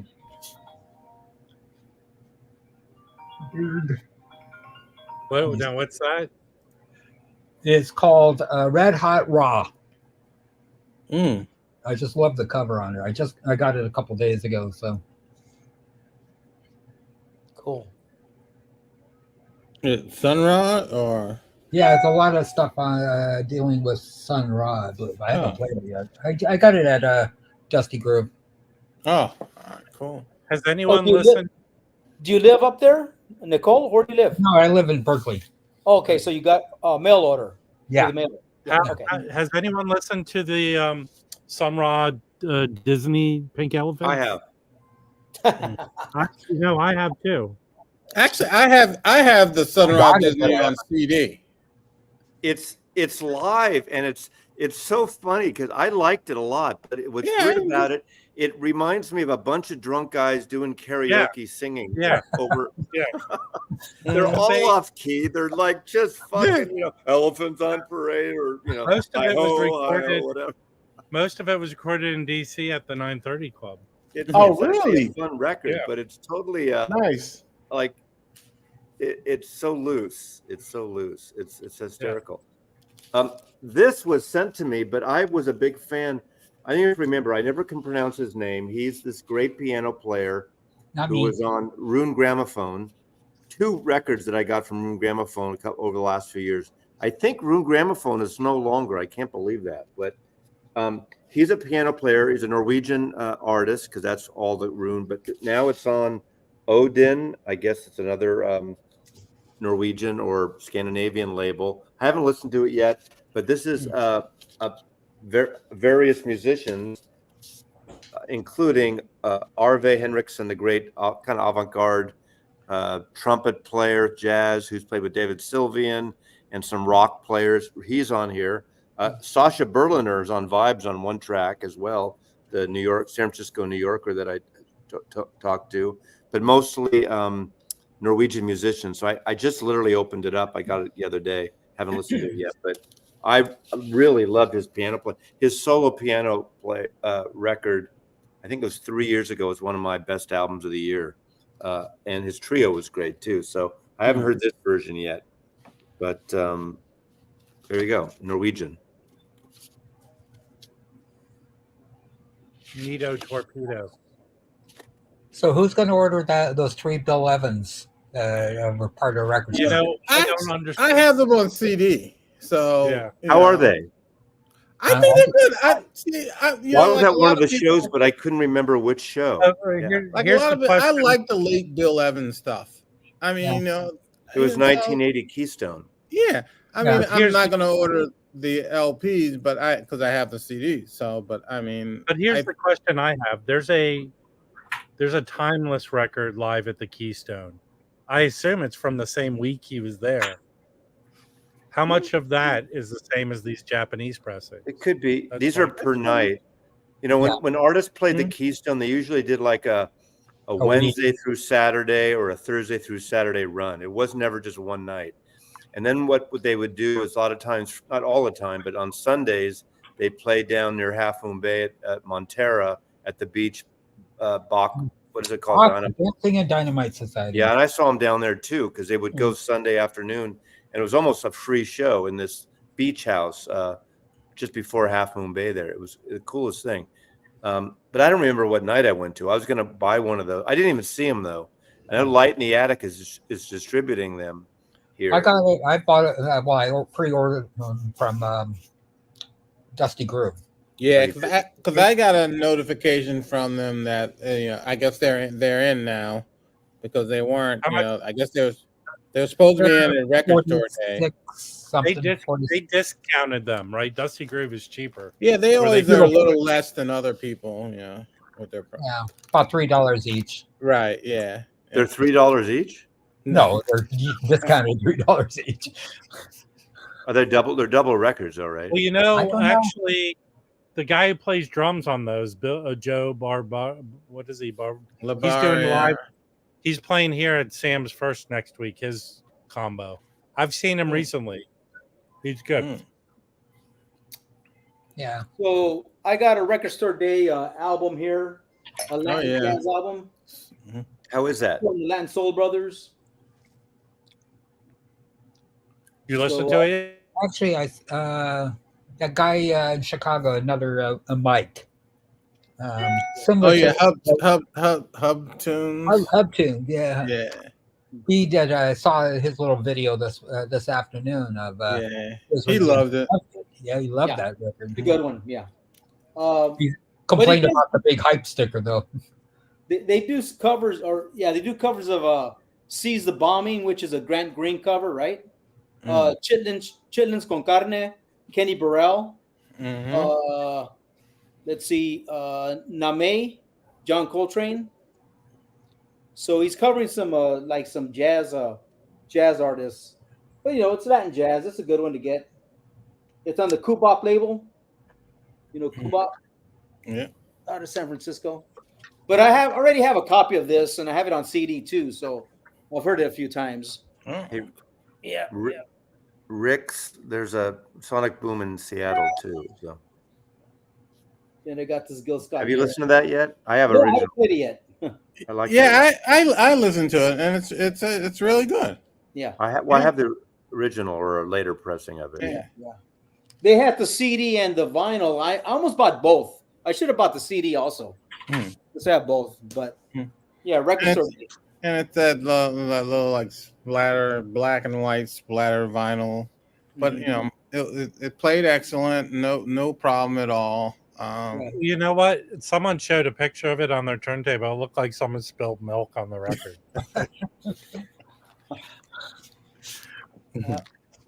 I mean, I'll tell you, I woke up Sunday morning and ordered the Sonny Rollins box, the Yusef Lateef, and a couple records for some friends from the In-Groove.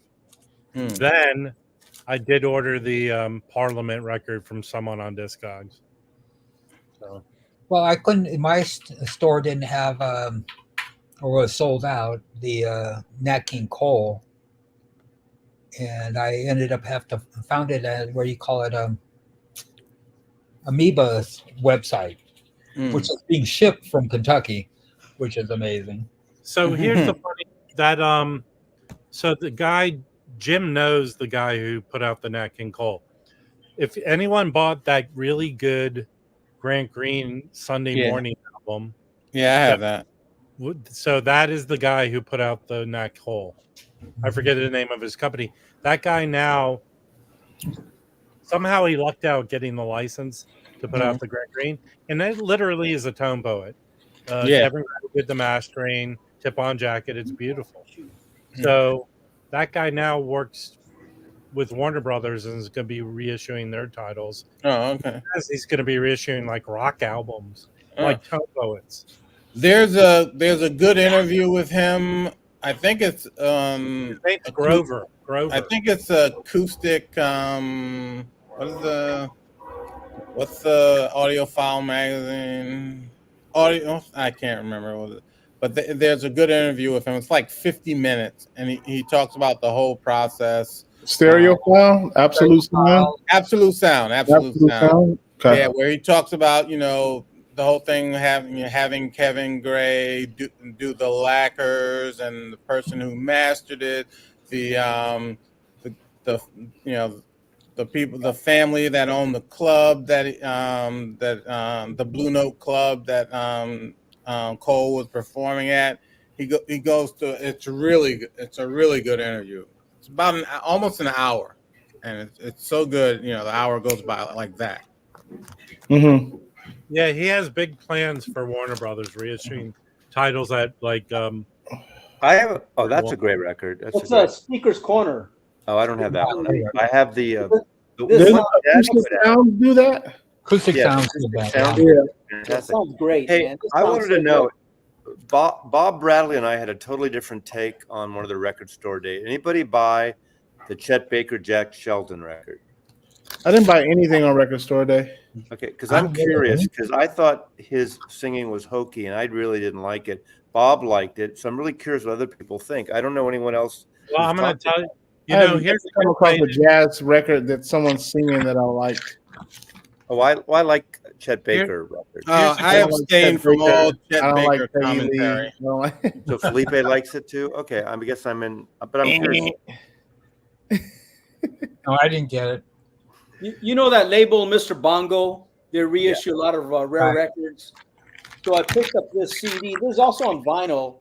It's a reissue of a rare album by Irakere. All right? Irakere. Is that with Chucho Valdez? Is that? Yes. You got Paquito de Rivera, Chucho Valdez, Tanya Castellanos, Chucho Valdez, I guess Junior, Oscar Valdez, and others. And it's Afro-Cuban funk. And it's kind of like a little on the jazz side, but more, Cuban funk is what it is. Soul funk. Yeah. Really good. Yeah. The person I share an office with, her mother is like good friends with Paquito de Rivera. Oh, is that right? Wow. Yeah. She started mentioning, she came in the office one day, she goes, there was this guy was talking to my mother, his name is Paquito. He says he's a jazz guy. I was like, nice. I was like, yeah, he's a jazz guy. Yeah, he is. And he plays in New York a lot, doesn't he? Yeah. Yeah. I know everyone's talked about this, but this is so good. No, you're the only one talking about that. No, I thought and this is great. This was. She just got inducted. I didn't see anyone buy this. This is the Lee Scratch Perry and the Upset. Oh, Lee Scratch Perry and the Upsetters. Yeah, this is that was Record Store Day. Yeah, and it wasn't expensive. I mean, relatively. Yeah, it was. I don't know. Yeah, see, that's something I buy. Yeah, and you can find. I think you could find this. Way too much money in Record Store Day. The Chet Baker.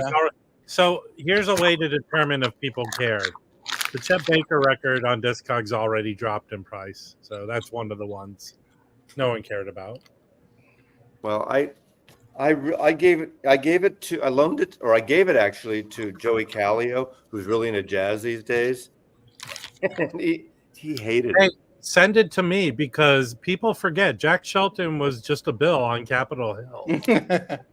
He was when I get it back, if you want it, I will give it to you. All right, thank you. But don't sell it. You can't sell it. Or if you sell it, you have to donate it to Palestinian refugees or something. What am I going to sell for $15? Or Hillel or something. Price for it. You're going to be able to get it for $15 on Discogs. Well, No, donate it, and all the proceeds go to Joe Biden's campaign, and then put it in Rachel. done. Done.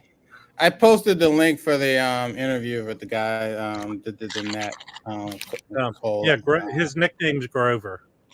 By the way, the new I don't know if anybody cares. I'm switching the topic.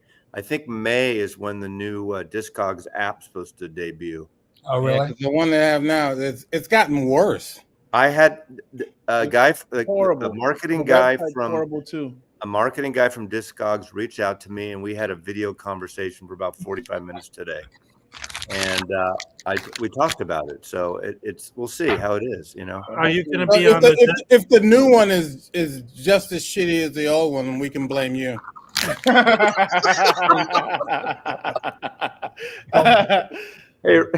Hey, Rob. But when's the next time you're gonna be out here, man? I want you to come by so you can check out my my system. My niece is graduating in June, so probably. Okay. You know, there's so much lead scratch Perry out there to get OG stuff. I'm not gonna seek it. I have about 6 Perry albums. Everything I love it. He's one of those artists that it doesn't matter which album I get. I just like to put it on, and it's the mood of the dub stuff, right? I can't tell. This sounds weird. I don't mean I can't tell, but one from another. It's a great feel. It's a great party record. It's great just putting it on when you're, running around the house on a sunny day or Saturday or a night, thing. But I don't buy a lot of them. But so I don't know about the original. I don't know anything about the original Lee Scratch Perry records. He's like Sun Ra. There's so fucking many of them. Speaking of Record Store Day, they put out this on vinyl. I didn't buy the record because I have the CD, but there's a great collection of reggae music. Soul Jazz has like 1, 2, 3, and 400% Dynamite collections. So they put this out. Great collection. There's Augustus Pablo does a cover of Viva Terado, reggae style on this. It's really good. Yeah, but I don't want to buy the vinyl of this. You have it on CD. There are certain things I'm going to buy it on CD as opposed to buying it on vinyl. Right. Mm-hmm. Yep. So who's buying the Thelonious Monk box set from AP? We're putting all the albums out individually now. So, well, yeah. And I get the people are upset about it, and rightfully so. But it's the same price. It doesn't bother me that much. I think I don't think it's a big deal either, except that's the problem. He said it, and then the day later, some people were in the day later. They should have. It's sort of a shitty move, but, and it probably was an accident, really. Well, I can't believe I'm defending Chad Kassem, but I am. I mean, it's like tell Chris, Mazzy, tell the whole story. Okay. What, 7 My records? Buddy Chad Kassem announced. Individually. Hold on. Chris is a victim of Chad. My buddy Chad, and I buy his records anyway. My buddy Chad, some years ago had a box set of this Monk, the Riverside stuff, right? All the covers in a box, like everything, a really nice set. I've never seen it, but I hear it's really nice with all the covers. It was all 33 RPM, right? I think it's 33. It was 45. It's 30. I think it's 33. No, that's there's only seven albums. Yeah, it's 33. Well, anyway, that's it. Wait, you got it. Is that the new one? Wait, do you want me to tell the story or not, or do you want me to? Do you want me to fucking tell the story or not? Fuck you, moron. Okay, so last week, Chad announced, you moron. Chad announces they're repressing 750 limited editions now, but inside it they're in the plastic sleeves, and you get 12 by 12 cover slick, so there's no actual cover on the albums. Okay, that's a choice that's been done before. Okay, no problem. The next day, the guy that does the new releases coming up says all these new releases, and he kind of says it like nonchalantly, and in May we're putting out all the Monk records individually in full covers. So a couple people who rushed and ordered it right away want covers, and they're a little bummed out. You can cancel your order, I'm sure. Are you one of the people, Chris, or what? Or do you care? No, I totally care. I'm sending it back tomorrow. Okay. How much was it? $250. I mean, it's a good price, but like, Yeah, it's What's a the great other price. I already have But it has 3 of the It records. has no coverage. Right, though. exactly. But for $4 more, I can buy the record with the cover. Like I would just buy all 7 of them with the No, cover. Yeah, but let's buy them with the Again, cover. Chris, is that So- that record comes out individually at $40. I don't think they initially planned it that way, so I'm being a little defensive here. You know, How they did make they a not mistake. know the next day? Oh, though? hold I on. mean, He that's knew weird. what he was. Here's the deal. Whatever Chad puts out good shit. His connection to his customers, problem there. But I just doesn't care. want to see now the upcoming like new release video that they do like every week. I want to see if that guy is still doing this. Hold I on. think that guy's He packing may be records. in I 80 think that guy is I packing got- records. Rob, I think that guy's packing records for Rob's auctions now. No, you're the one who has an auction coming up, and that was a horrible joke. I just got information that the toilets have never been cleaner at Analogue Productions. I bought I that. would have not cared if I didn't already have 3 of the records. Like I probably would have Right. just kept the box. I bought that box set of the Thelonious Monk 2 years ago for $500. Remember, Yeah. Nicole, you know, there was that box set about 10 years ago, a repress of the Verve Ella Fitzgerald records with the buffet illustrations. They put 12 by 12 slicks in the cover. They weren't actual covers. When something like that, you expect it. Now, if the next week it came out with all the covers, I would have been pissed too. Yeah. Well, here, Mike, why you mocking me, Mike? Oh, Mike, hold why on. you mocking me? I was reading Delphina's comment. Wait, is it because I'm Jewish and white? Comment. Is it because I'm white and Jewish that you're mocking me? 25% Jewish? Here's the deal. Here's the deal. The worst thing that Chad did was when he had the rights to reissue all those Blue Notes, all those great records, he crammed them into shitty sleeves. Yeah. Then he did boxes with, that's the worst part of it. And then he comes back out when the whole revival of making good quality covers, that's the reason you want, half the reason Mazzy, half the thing of your channel is going, look at the beautiful artwork and the cover feels so nice. Yeah. So the fact that you're wishy-washy on these slicks seems odd to me. Oh, I'm not. No. I'm not wishy-washy on them. But if that's all you're going to do, and you announce it, then people know, and that's. It's kind of fucked up when you announce it, and the next day you say, "Oh, but now you can buy the 3 you actually need, not all 7." But you know, I think that's typical of Chad. He doesn't. You know, He puts out a great product. We all know that, but I don't think he.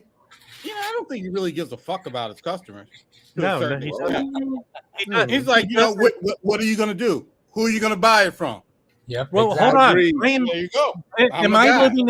Hold on, guys. Am I living in Bizarro world? I am the victim of Chad's disdain for customers. Now you're the victim. Well, hold on. Let's put our tents up at Columbia University for Rob. Hold on. Hold on. Everyone doesn't remember that I was being talked about, went up on a stream, and he goes, if you don't like it, Wax, go get the OJCs. Well, suck a one. And now you Chad. can. I spent a lot of money buying a box from you. Now you can get the craft issues. Yeah, you're doing the it's funny playing the victim. When we interviewed him and we talked about that box, he said that the OJCs were the things they were competing against, not the originals, because OJCs sounded better than anything else that had ever been released anyway. So what are you talking about, Chris? The Bill Evans box that Chad put out. Yeah. Oh man, the 45 RPM box. Here's the deal. I would not buy that now, though. I mean, I have it, but I would get the craft stuff. Actually, the craft stuff sounds better. No, I don't know, but it's just not $900. I can name 10 things that Chad's done in the last 2 years that proves that he doesn't care about the customers. He doesn't. It's his way or the highway, and that's fine. For the most part, most of the stuff he puts out is good, but he doesn't care. He doesn't care what you have to say. I agree, and I don't want to pile on Chad. He's like any other record company. That's they're like, hey, You're gonna buy this stuff. I know a large number of you people are gonna buy it no matter what we do. Tough. Yeah. Buy it or shut up. I don't. There don't are care. a bunch of like almost like, I hate to compare it to MAGA people that, oh my God, Chad, all the false idol stuff, but they do that for a lot of other people too. Yeah, you I know? mean, I don't. There's a guy in Texas I don't like like. that. I don't worship the guy or Like the anything like that. Beatles. I mean, I think that he makes a really good product. I mean, everything that I've gotten from there is me good too. quality and it sounds great. So I have no complaints on that. So, but I Chris, don't agree with some of his business practices, but at the No. end of the day, I mean, he does make some good sounding records. Yeah, So but think about this, Chris. yeah, When you do something for over 30 years, probably 40 years, like him, people now, it's really funny now. People have learned from him. These OJCs are excellent. The Yusuf Lateef, the Ron Carter, they all sound beautiful, and they learn from him. He's become a victim of his success because now the record companies are keeping all these titles to themselves, and they're putting them out just like Chad. So he's still now putting out plenty of shit, though. I mean, no, that's, but hold on. Let me. I'm not. This is why what he did with the Monk stuff makes sense. He was planning to put those boxes out, and for whatever back scratching or back rubbing thing he's done with the record companies, they gave him the rights to put them out individually. He already has the plates. He just needs the covers. So he was planning to do this, but then they said, okay, we'll give you the rights for those for the individual ones. So what is he going to do? Say no? But he's still sitting on 750. I think the biggest mistake. I think the biggest mistake some of the major labels and the big labels are doing, as much as it's kind of cool, but doing this direct thing. I mean, as much as I like Rhino, selling direct of these high fidelities is kind of like bad because it loses out. Think about this too. I was talking to this guy from I was talking to a guy. What is it? Where were you talking? Were you talking to him when you were flashing people? Taylor Swift sold 800,000 physical copies this week, right, of her record. More than half of them, or 2/3 of them, were direct to her, and she made a lot more money because they were direct sales. Because everyone goes to her thing because you got some extra sweater or shoelaces or thong, whatever you get extra. Friendship bracelets. Can you imagine? Can you imagine if all those records were sent to independent records or the record stores, and everyone went in on Friday and bought that Taylor Swift record? But they did. That's a weird argument. Not an argument, but like. No, my point is that you can't bitch about artists selling their music directly from their own websites. Like, that's the best way to support. Well, that's a label, yeah. Well, it is, but I mean, it cuts out the record stores. Right. Yeah, but the record stores have their own variants. I don't know. I went into Permanent Records, which is a very indie store. You could almost say that they're, what do you call it when those small boutique-y where they so he had 20 copies of the Taylor Swift record. I never thought I would see that in that store. So they all benefited. I went into Atomic that does not buy new records, and they had copies of the Taylor Swift. So everyone has benefited by that record coming out this weekend. Everyone, I promise. Roberto, that is not true anymore. Sound scan is a different thing. It's not, in the old days, in my days of the record business, it's what shipped they counted. No more. It's what's actually sold. So it's a whole different thing. It's what's sold by ordering directly from a label and sold in a store. So it's not that anymore. Hey, listen, I think Chad's coming on the train. Yeah, he's gonna. 15% of those were probably in record stores. Wouldn't it have been great if there were 50% of from LA? What's the complaint, Mazzy? I don't understand. Well, give the record stores the opportunity, like Rhino. Look, every single record store has infinity of those. That's what I'm saying. Yeah, like, hold on, every store has a billion copies. Mike, the N-Groove, will tell you better than anyone what Taylor Swift has done for independent record stores. She personally signs all those CDs that they send there that are exclusive to independent record stores. So she's a big proponent for them. Hold on. Yeah, but Daddy Cool's I bought from them before. Scotty, is Daddy Cool more of a? Do they sell more new product, or are they both used and new? I understand it's 15%, but what about 50%? I mean, I'm just saying. I'm not saying I'm totally against it, but but artists are taking some sale, like this Rhino stuff. All these Rhinos, which are great. Most of I only heard 4 of them. I have. Yeah, and they're great. Let me. Anthony made a. I guess he's responding to me. He says Chad is not like every other record company. Many small companies are not opportunists. Many small companies are not licensing their from bigger companies. Chad is licensing stuff from bigger companies. He's getting the rights to do certain. So he's limited. This month thing, he said he only had 750.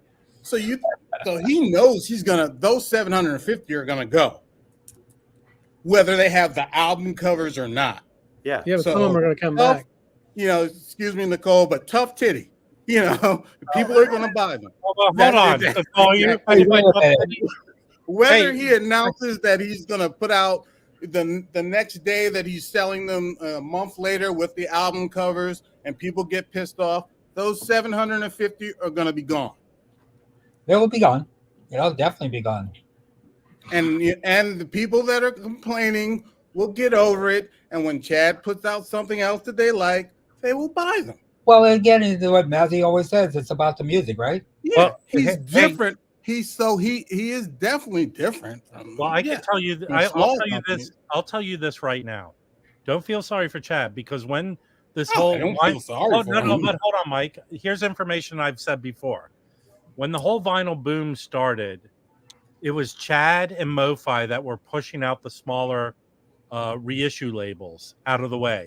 So they would walk in at the time when Chad could do this, he was walking into the record companies with a briefcase full of money and getting the rights to reissue these records. It was him and MoFi. Both of them were probably responsible why it's so much money to put up to get the licensing rights for records right now. So that's one thing that is definitely true about Chad. He's a big boy.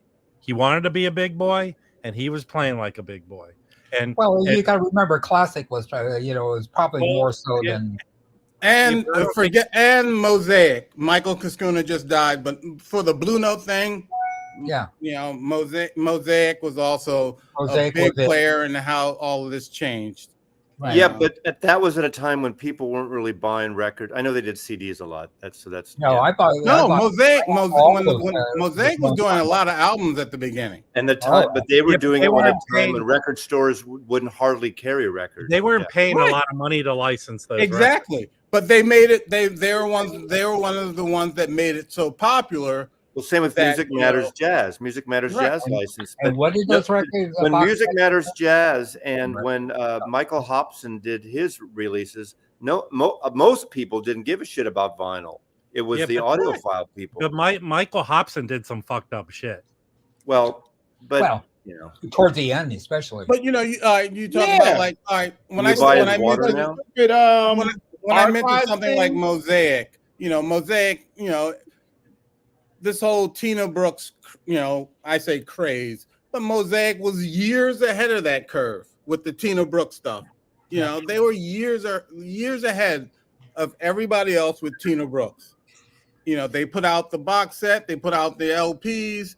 That was Mosaic. The Freddie Red stuff, Mosaic was years ahead of that. That's Gerald. Is that Gerald Wilson? Yes, but it's a CD box set, not vinyl. CD. But that's how Mosaic operated. They were years ahead, and then it got difficult for them to get the licenses because they did such a good job of putting this stuff out that even Michael Cascuna couldn't get the licenses. Yeah, there's one thing about that Mosaic I do not like. How they didn't put the albums as the albums. They're weird grouping. They ran over. I don't know what the logic was behind all that. They did this because they did the sessions. I understand. I know. You know what? This was actually a gift, though. It was a gift, so I can't complain. Right. Mosaic, when they started off, I was in college down in Los Angeles in Santa Monica, and that's where their office was. Right, I remember that. Yeah.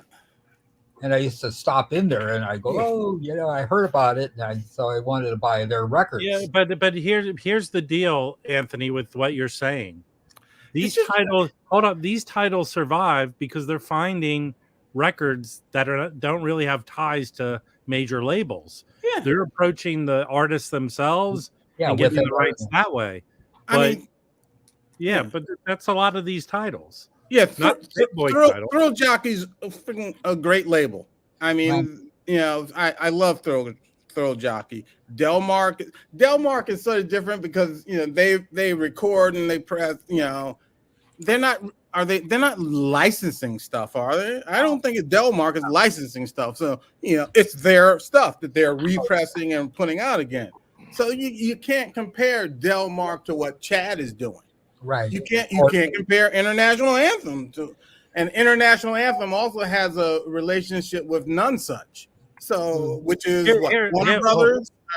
Hold on. Here there are labels you can sort of compare to Chad. So you have Run Out the Groove. They own their own pressing plant. Somehow they're able to get the licenses. They're part of Warner's. They're part of Warner's. Well, here's the deal. They're part of so every I know from one, my friend owns a company, so they get involved with a distribution company. All the distribution companies are partially owned by the major labels, so that's how they kind of get in with getting them. You have Light in the Attic, who's able to get the rights. Those are probably closer to companies to what Chad is doing. Light in the Attic. Intervention does, but you can buy them retail. See, Intervention did a smart. That guy Shane did a smart thing. He started reissuing titles that Chad doesn't give a shit about, and I have a few Those Matthew Sweet records are insanely good. The Joe Jackson, Night and Day. Yeah, but who'd have thought? Light in the Attic has been doing like the Lee Hazelwood and Nancy Sinatra, and they're selling those records. Those Nancy Sinatra are cheap records in bins, but they're doing some great packages. Those are good big titles.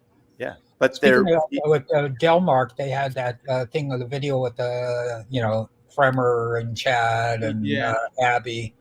I was watching it when I was. I mean, here's a Your way. Like favorite record, Pete Jolly. Well, here's actually. So I asked my friend. So here's the thing I asked my friend. He says it's so hard to get the license to these titles, and the record companies are fucking them over with the price it costs to reissue a record. But I said to him, well, hold on. So I said to him, why don't you just go to another country and get the rights there to press the record? Because like our nice friend at October Analogue, he's in England and he's getting rights to records because the UK rights. He can't sell them here, but we buy them and they get shipped here. That's another way that these companies can issue the records, but it infringes on whoever has the license in the US, Yep. All right. One more comment. One more response to Anthony. Yeah. Jeff Parker's not getting are not getting rich from None Such. No one gets rich from associating with major labels nowadays. And major labels know it. That's why you have a number of artists that do their own thing. That put out their stuff. Yeah, no one's getting rich. Nobody's getting rich on doing actual records. They're getting most of theirs. Hold on, Mazzy is. He's getting them all for free. Gravy train. I don't flip. I don't sell. If I get a promo, I don't like it. I give it away. Free. You're the worst kind of rich, Mazzy. You're record rich. Rob, I know you. I'm changing the subject. I'm changing the subject for one moment because Brooks sent me a text of an article.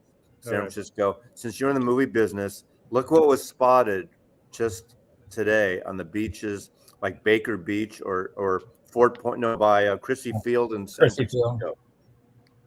Hold on, let me make you big so we. Oh no, actually, Mazzy, they've been doing that all over. They did that they did it in Venice. But a lot of it takes place in the Bay Area. Yeah, I know, but they did that this week in Venice. It's great. I love it. You know what? Fox is still sort of around, even though Disney bought them. they're very smart in marketing. They remember when they had the horror movie and they sent like a robot baby scaring the shit out of people.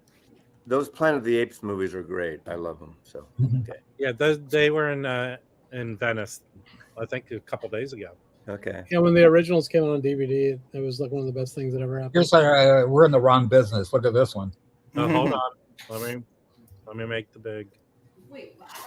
Did you go to that Pete Jolly listening party? I didn't go. I regret it. Tiger Woods to receive $100 million from the PGA for basically for being loyal to the PGA. Well, Okay. hold on, everyone. Well, instead of doing what is the other one? Live. Fuck, I'll take up golf for that. Hey, I've had no complaints with that. Nope. No, good for him. But he could have gone to what the LIV league did. Yeah. And that would have been, You know what? You know how much money they probably offered him? a lot more. Yeah, Probably close to $1 billion. Yeah, because they supposedly offered Rory McIlroy $800 million. Wow. Yeah. Something Oh ridiculous. my god. How many records could buy with that? What about? Well, in Tiger's case, it's other things. Yeah. Well, and also I saw too while we were talking is that Arizona's indicted Rudy Giuliani. And I brought that up at the beginning. Rob shut me down. Wow. I'm not. There's a place for this tomorrow morning. We're here. We're here. There's plenty of things to fight about here. But they didn't indict the orange guy. I They just have a indicted question everyone for around Notes. the orange guy. I have a question for Notes and Tones, Mike. When you're in court, do you tell the judge tough titties? I just want to know. Do you lose any But you know what? credibility? I've been Go like told that. that. You go. I don't say that, but I've been told that I should watch my facial expressions. Oh, really? Let me ask you: do you doze off and fart in court? I want to know that. Everybody farts in court. Oh my god. Everybody farts. In New York, apparently. Look, listen. If you could hear in my apartment, it was like an airplane, a helicopter taking off. You still liking your new amp? I love my amp. I just got another new piece of equipment. Actually, it's an older. I got a power regulator for my radio. Oh, nice. Yeah. This It is looks so like a you Betamax. don't have to switch the belt, right? No, but I did. I mean, I like being honest because it's funny. So I hooked it up and I go, wow, the speed's not changing. You know, I put that app with using the gyroscope. Uh-huh. I go, what's going on? And then I figured out, I have to unplug the old power from the From the turntable, and then because plug it into the speed controller. Yeah. So You're gonna have to change the name of your channel to Rob 45 soon. Hey, well, hold on. The BSC is going to open soon. And, That's the one thing I didn't like about those Rega turntables. You have to lift the platter to change the speed. I never liked that. But that's only in the first two. Well, no. In my P3, but that's like a Lin LP12 too. But listen, I Lin's don't on have that. to do it anymore. You just do it, Rob. You get the speed controller. Well, and you don't can get have to do that. you have a power controller with the Lin. Yeah, There mine is, is, I don't used to have to own do a it. Lin at one time. Listen, Roberto, I'm still the same guy I was yesterday. So what speakers are you using, Rob? I have, because I live in a tiny apartment, I'm almost positive everyone around me hears me screaming at all of you. But I have some bookshelf clips, and they sound excellent. I'm so happy with my setup. If you're happy, that's all we all need to be. We all need to be happy. It's You still about have the Hagel. I have loved my Hagel. Nice. You know, Since I bookshelves. knew you, I updated. I have a P8 and a Hana Unami Blue now. Hey, Rob. Oh, Rob, you upgraded your pair of, collection to the Umami got a Blue? pair of BMW bookshelf Nice. speakers. How do you like it? This is the audio Because you were file. It using took the about entry 100 level, hours to Hana, really right? kick in. 5 Took people about- are having a conversation one at a time. What were you saying, Chris? I was asking him about how does he like it compared to the last one you were using the ML or something, right? It took about 100 hours to kick, but I switched. See, I got a demo, a P8, and I switched them both at the same time, so it's hard to tell when you because switch you had the tables. RP8. I had the RP8 and the Nice. ML, and the archivist bought mine, and I bought a demo. I mean, I got a P8 for $1,500. It's a 35-hour table, and it was just a demo, a few months old. And I got a deal through Hannah. I got a dealer cost on the Unami Blue. Nice. Yeah. Hold on You're one the, you're second. the audiophile, Chris. Hold on What one do you second. have? Here's what I don't like. Is this? This is Felipe. Felipe, you act like you're a common person, but you're not. You're sort of up there with the Mazzy. I love that you can tell who it is just from what they say, even though he's logged in as just the jazz. Yeah. You know what, Felipe only has 4 jokes, and 3 of them are Crosby. Did everyone Those see are the 4 really picture of good jokes. Felipe in the Hey, you record know what? store? I bet you Felipe can say ayerto. Yeah, probably, most likely. Aerto. Ayerto. Felipe goes, yes, I'll go dine with the common people. Where are you at, Felipe? The Rigas in the 80s aren't the same as the Rigas in 2020s. No, they're not. No. I never owned a Reagan. No, I haven't either. I used to You know, have. to be honest with you, I would, P10. Stephen, every time I did listening session, I'd write down like 2, 4, 3, 1 hours, and I just kind of wrote it down for a while until I hit like 80 hours, and then I left it and I just stopped. I just wanted to get an idea because I thought things were a little like not bright, but sketchy at the beginning, and I was kind of disappointed.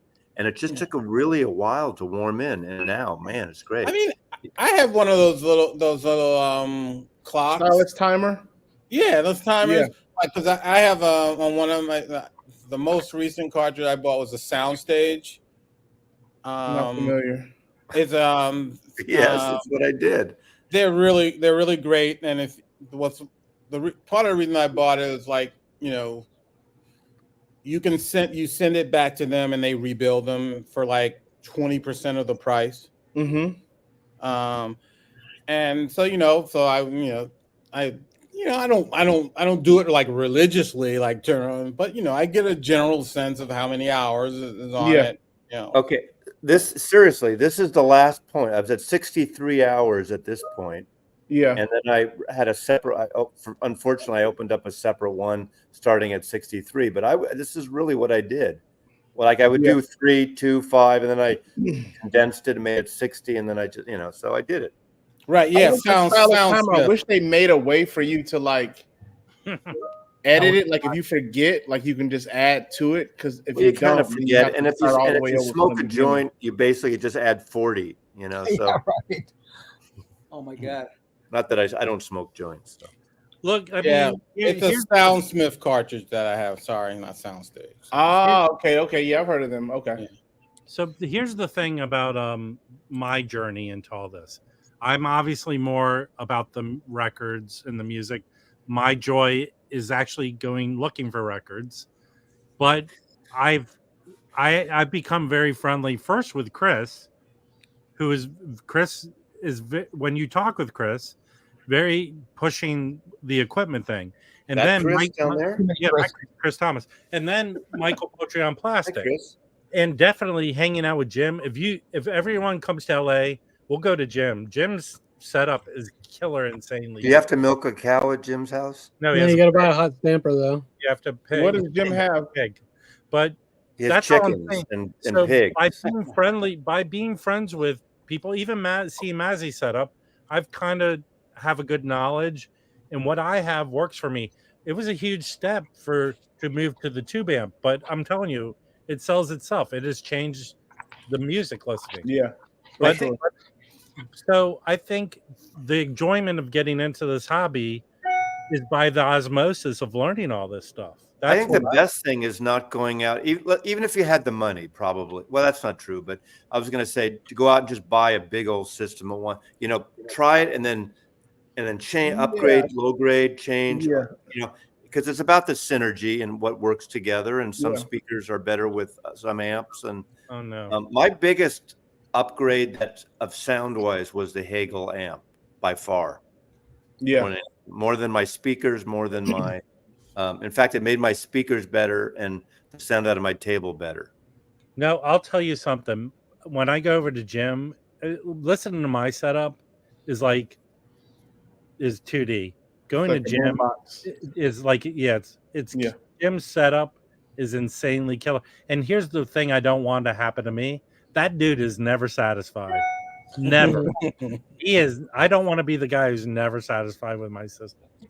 I think it's also has to do with your personality, right? Because some people will have that mindset of that they always have to change something, they always have to tweak something, something always has to be a little bit better.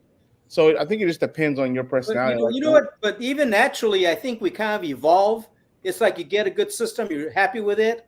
After a few years, you want a better cartridge. You're good with that. Then later, you get better cables, and little by little, you tweak it more and more. So you evolve. You know, I think you add to it. You make some. Maybe not right away, but after a while, you will make some changes. Yeah, before I moved here, I had the same I'm not system. necessarily saying that you won't make any changes. There's some people that are just addicted to always trying to make the system better. Right, you know what I mean? Yeah. Before I moved here, I had like the same rig for over 20 years, and I didn't change it. Did you ever watch this guy Jay's Audio Lab out of Florida? Yeah, I met him at Capital Audio Fest. Yeah. He was also at Expona, but I mean, he's dealing with the uber super high end stuff. I mean, I know what you're talking about because $500,000 speakers. You know what I mean? Like you're talking about stuff that like 99% of people in the hobby can't. Yeah, he basically changes equipment like we change underwear. You know. Yeah. Because he had this thing. He had this thing going with that other guy, Mikey. OCD Mikey. Yeah, I like him. Yeah, I got a kick out of that for a while, where it's basically Mikey was sort of just basically dissing him about There's his. a new person that I actually a friend of mine brought up. The person's called Angela Gilbert Young, out of Canada. Has done some interesting equipment. Check her out. So it's I feel we're at the Monday morning restoration hardware sales meeting right now. Yeah. One thing I have to do in my living room is I have to make some changes. Angela Gilbert's Young, Yeung. All right, cool. I got to get rid of some stuff in the living room to improve the sound. I have some furniture in here, like a chair I shouldn't have. I have too many records in the living room, and it's just soaking up all the sound. It just interferes with the sound a lot. So it's too. Is it too dead opposed to? No. Actually, to me, it sounds fine. Actually, I just know that if I make these changes, it'll sound much better. Well, so why don't you change it? You like it? Why don't you change it? I have to make room in my storage room for the records and the chair and all these other things. And I want to get a new stand for my turntable. So I got to do a lot of stuff to improve. Delphina says, "Keep your wife, though, John." Oh, for sure. Yes, I will. My biggest thing right now is storage space. I mean, I've ordered, a new, storage system that's going to be delivered next month. But, as soon as that gets here, that's going to be mostly filled. Yeah. And then, I'm going to have the same problem over again. Yeah, but that never ends. That never ends. It's a temporary solution. Well, see, for me, I live in a small apartment, but technically, if I got my shit straight, I could organize it and it would be fine. Mm-hmm. But that's the thing I have to go through is figure out how to maneuver everything around. But Rob, instead of buying more records, why don't you just organize what you have now at home? Well, that's not fun. I know. Exactly. That's the problem. My ex and I used to own a high-end audio store, so that's where I might come from. We're in the East Bay? What's that? In the East Bay? No, down in the South Bay. Oh, okay. What city? What town? Started off in San Jose, and then we had a store before we closed it in Campbell. Okay. How long ago did you have the store? How long ago that we closed the store? Yeah. Right around the pandemic. That's pretty recently. Yeah. So we did the high end thing, the real high end. Of high end of what? Electronic speakers. Oh yeah. Yeah. Oh nice. What brands did y'all carry? Audio Research. All the major brands at the time. Nice. You know what? I have a pair of AR speakers in the garage. I've had them there for like 30 years. That's a different ARC. That's called Acoustic Research. Yeah. Oh, okay. All right. There's a cool place I did a video on called Gig Harbor Audio, which is just south, and it's that's a cool store. Yeah, cool little store. He posted something the other day, and I don't know what the details are. Isn't AudioQuest a company that Joe Harley used to be a part of? Yeah. Well, is he still a part of it or not? I don't know. They posted this thing that they stopped selling AudioQuest because of sort of these. Oh yeah, I saw that. These sale quota pressure stuff. I never understood AudioQuest. It's so confusing, like the way that they name them, how many different lines they have. And I think that's what I think that's what Gig Harbor was saying. They said we believe in transparency, and basically they're saying AudioQuest wasn't transparent. It says Gig Harbor Audio does not sell AudioQuest anymore. Nice people, but their business model does not meet our level of transparency requirements. Thus, we have dropped them. They don't want to just have like one audio cable thing to push on customers and all this stuff. And the guy there is pretty cool considering. I mean, I know every business has a sales ethic and they push things, but they're the ones I bought my my demos from, and they've been really great and very helpful a lot. So it's really interesting. I was really curious what the, they're real high end cables are just ridiculous. Yeah, it's the price. Their cables are good. They just impose sales quotas that we do not agree with. I'll tell y'all something that that'll blow your mind. That made me sell all of my expensive cables. There's this on what is it, AliExpress. There's quite a few companies that make their own version of the Nordos cables. Oh yeah, that are incredible, and they're so cheap. Wow.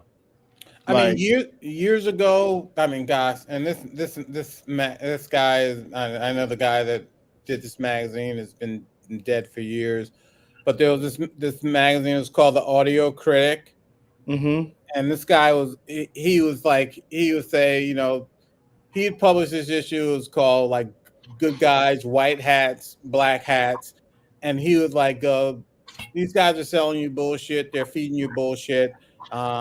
And he was one of the first ones that came out saying this cable stuff, this cable argument, you got to be careful. A lot of it's bullshit. A lot of people, they're selling you, he may have been, I don't know, in terms of audio equipment, he may have been one of the guys that coiled. Cables are definitely not snake oil, buddy. That coined the snake oil phrase in terms of audit. I'm talking about going back. He had to be back in the 90s. You probably find these are. I know a few years ago you could find the old issues online. Yeah, and people hated this guy. He couldn't get, he never got any like major advertisement. And that was his big thing. We're not, no one advertises with us because I tell you the truth. I've got a degree in, electrical. I've got a PhD in electrical engineering. And a lot of these people, they're on the take.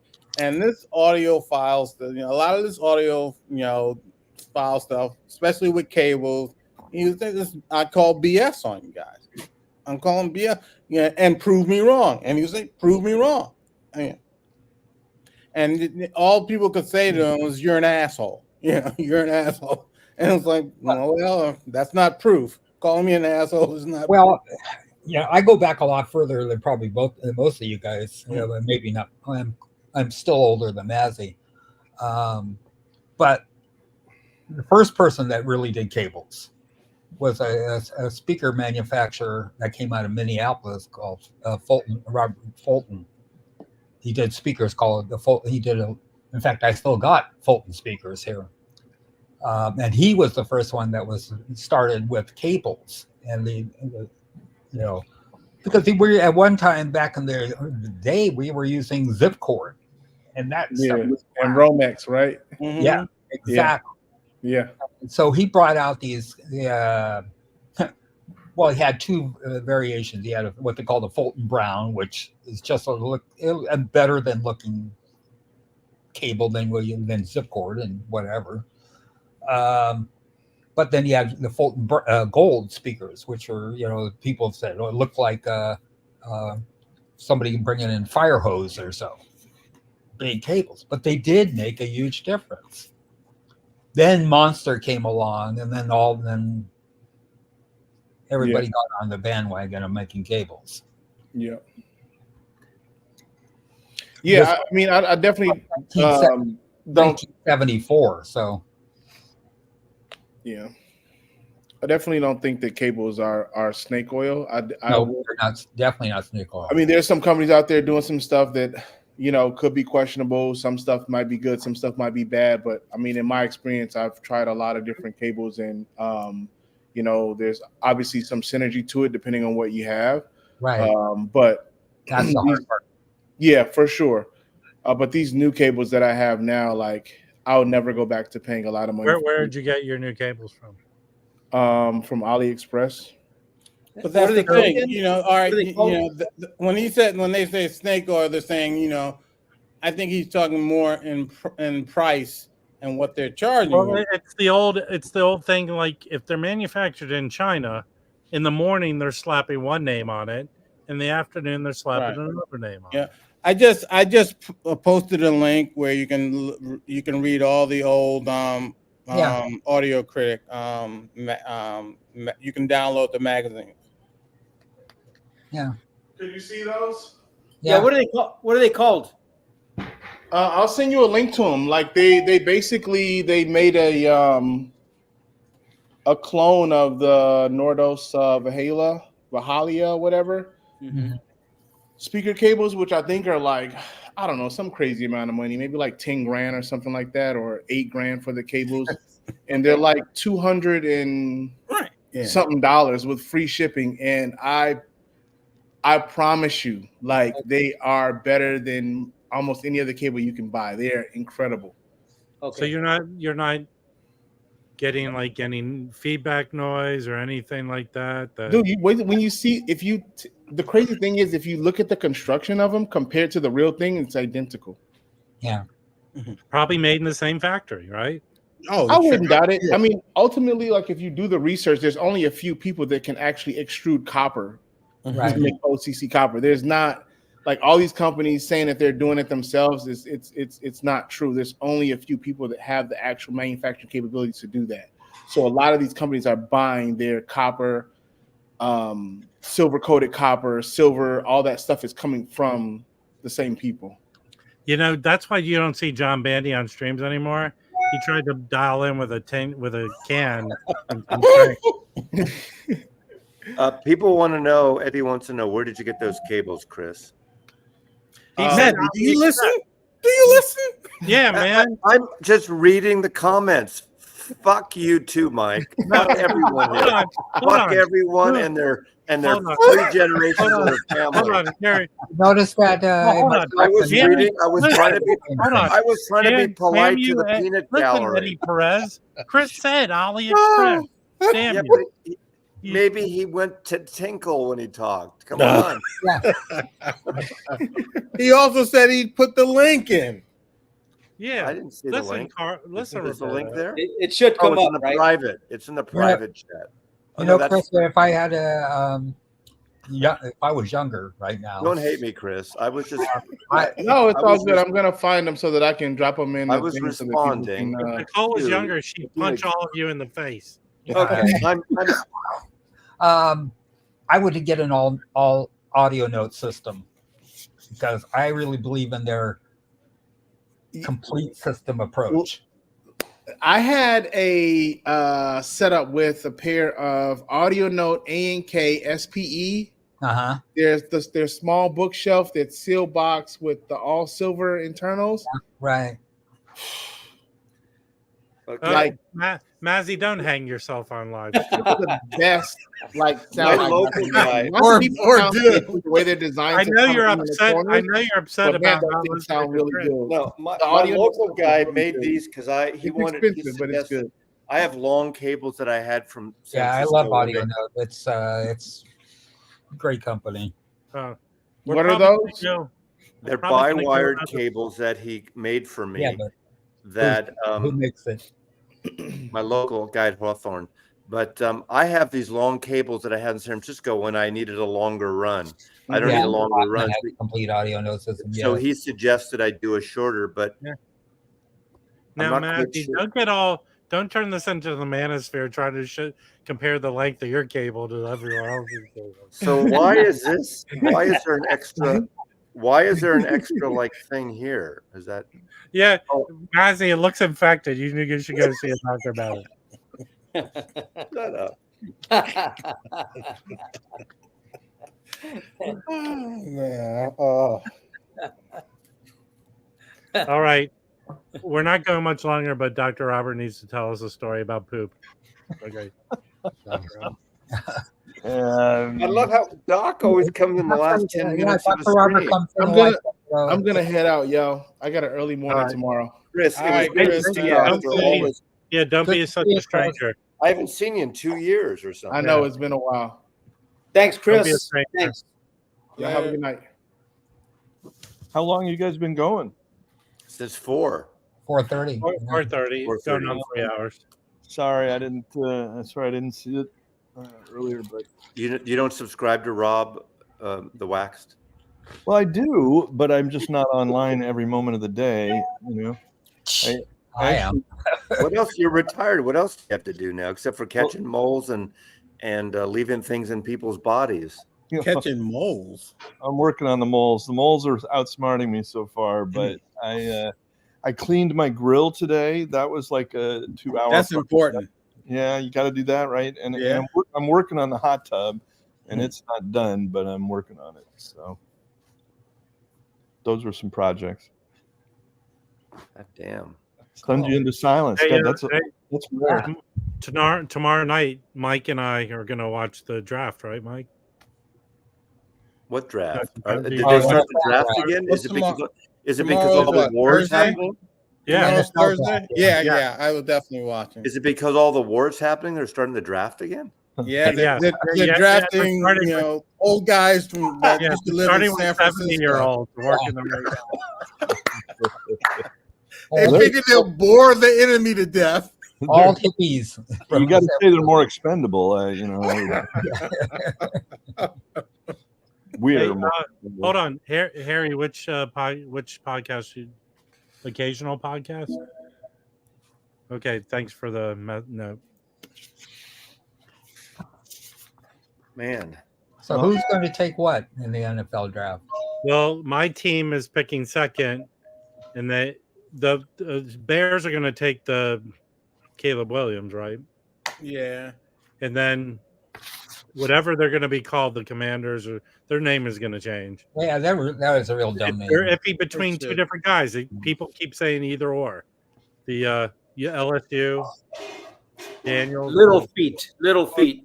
Oh, the Michigan guys. the Nah. Carolina guy, Carolina. Right? Carolina or whatever, LSU Really? guy. Oh, God. It's between a big giant white dude or a fast, strong throwing black guy. Those are the choices. Two Hey, different quarterbacks. I have a tone poet question. Of the latest tone poets, what's the best one to get right now? I Both mean, of them. that's that's any of them. Both of All them. of them? Well, wait. This What kind year, of- hold on. This year, the titles they announced are killer. Yeah. Killer. Yeah, don't question. the Yeah, big both. Sonny Rollins, the 3LP is smoking. I ordered that. I ordered The the Tony Williams is more out there, so Okay. avant-garde, experimental. So if you can't handle that, but it's really You know good. what? But it's You should, John. You should get the bird Oh, because yeah. because it's a transition title, which was a very short-lived Is tomorrow Boston at jazz 11:30. label. But Assess my there's leg and educate me on the process. what the I hell's think they'll going rewrap on? this link, which I'm grateful for. I feel like the one Okay. I have right now is important. Heavy feels like it Wait. weighs my ankle down when I That's inevitably have to get up. Sherry, shut up. Who's Okay. applying for Medicare? John. Oh, yeah. Hey Siri, call Rob Siegel. Oh, my daughter. Yeah, can broke, you dox me some more, Mazzy? my daughter. My daughter broke her ankle. Hey, everyone. Mazzy lives at the corner of Shut the Fuck Up and There's an orthopedic story No, brewing.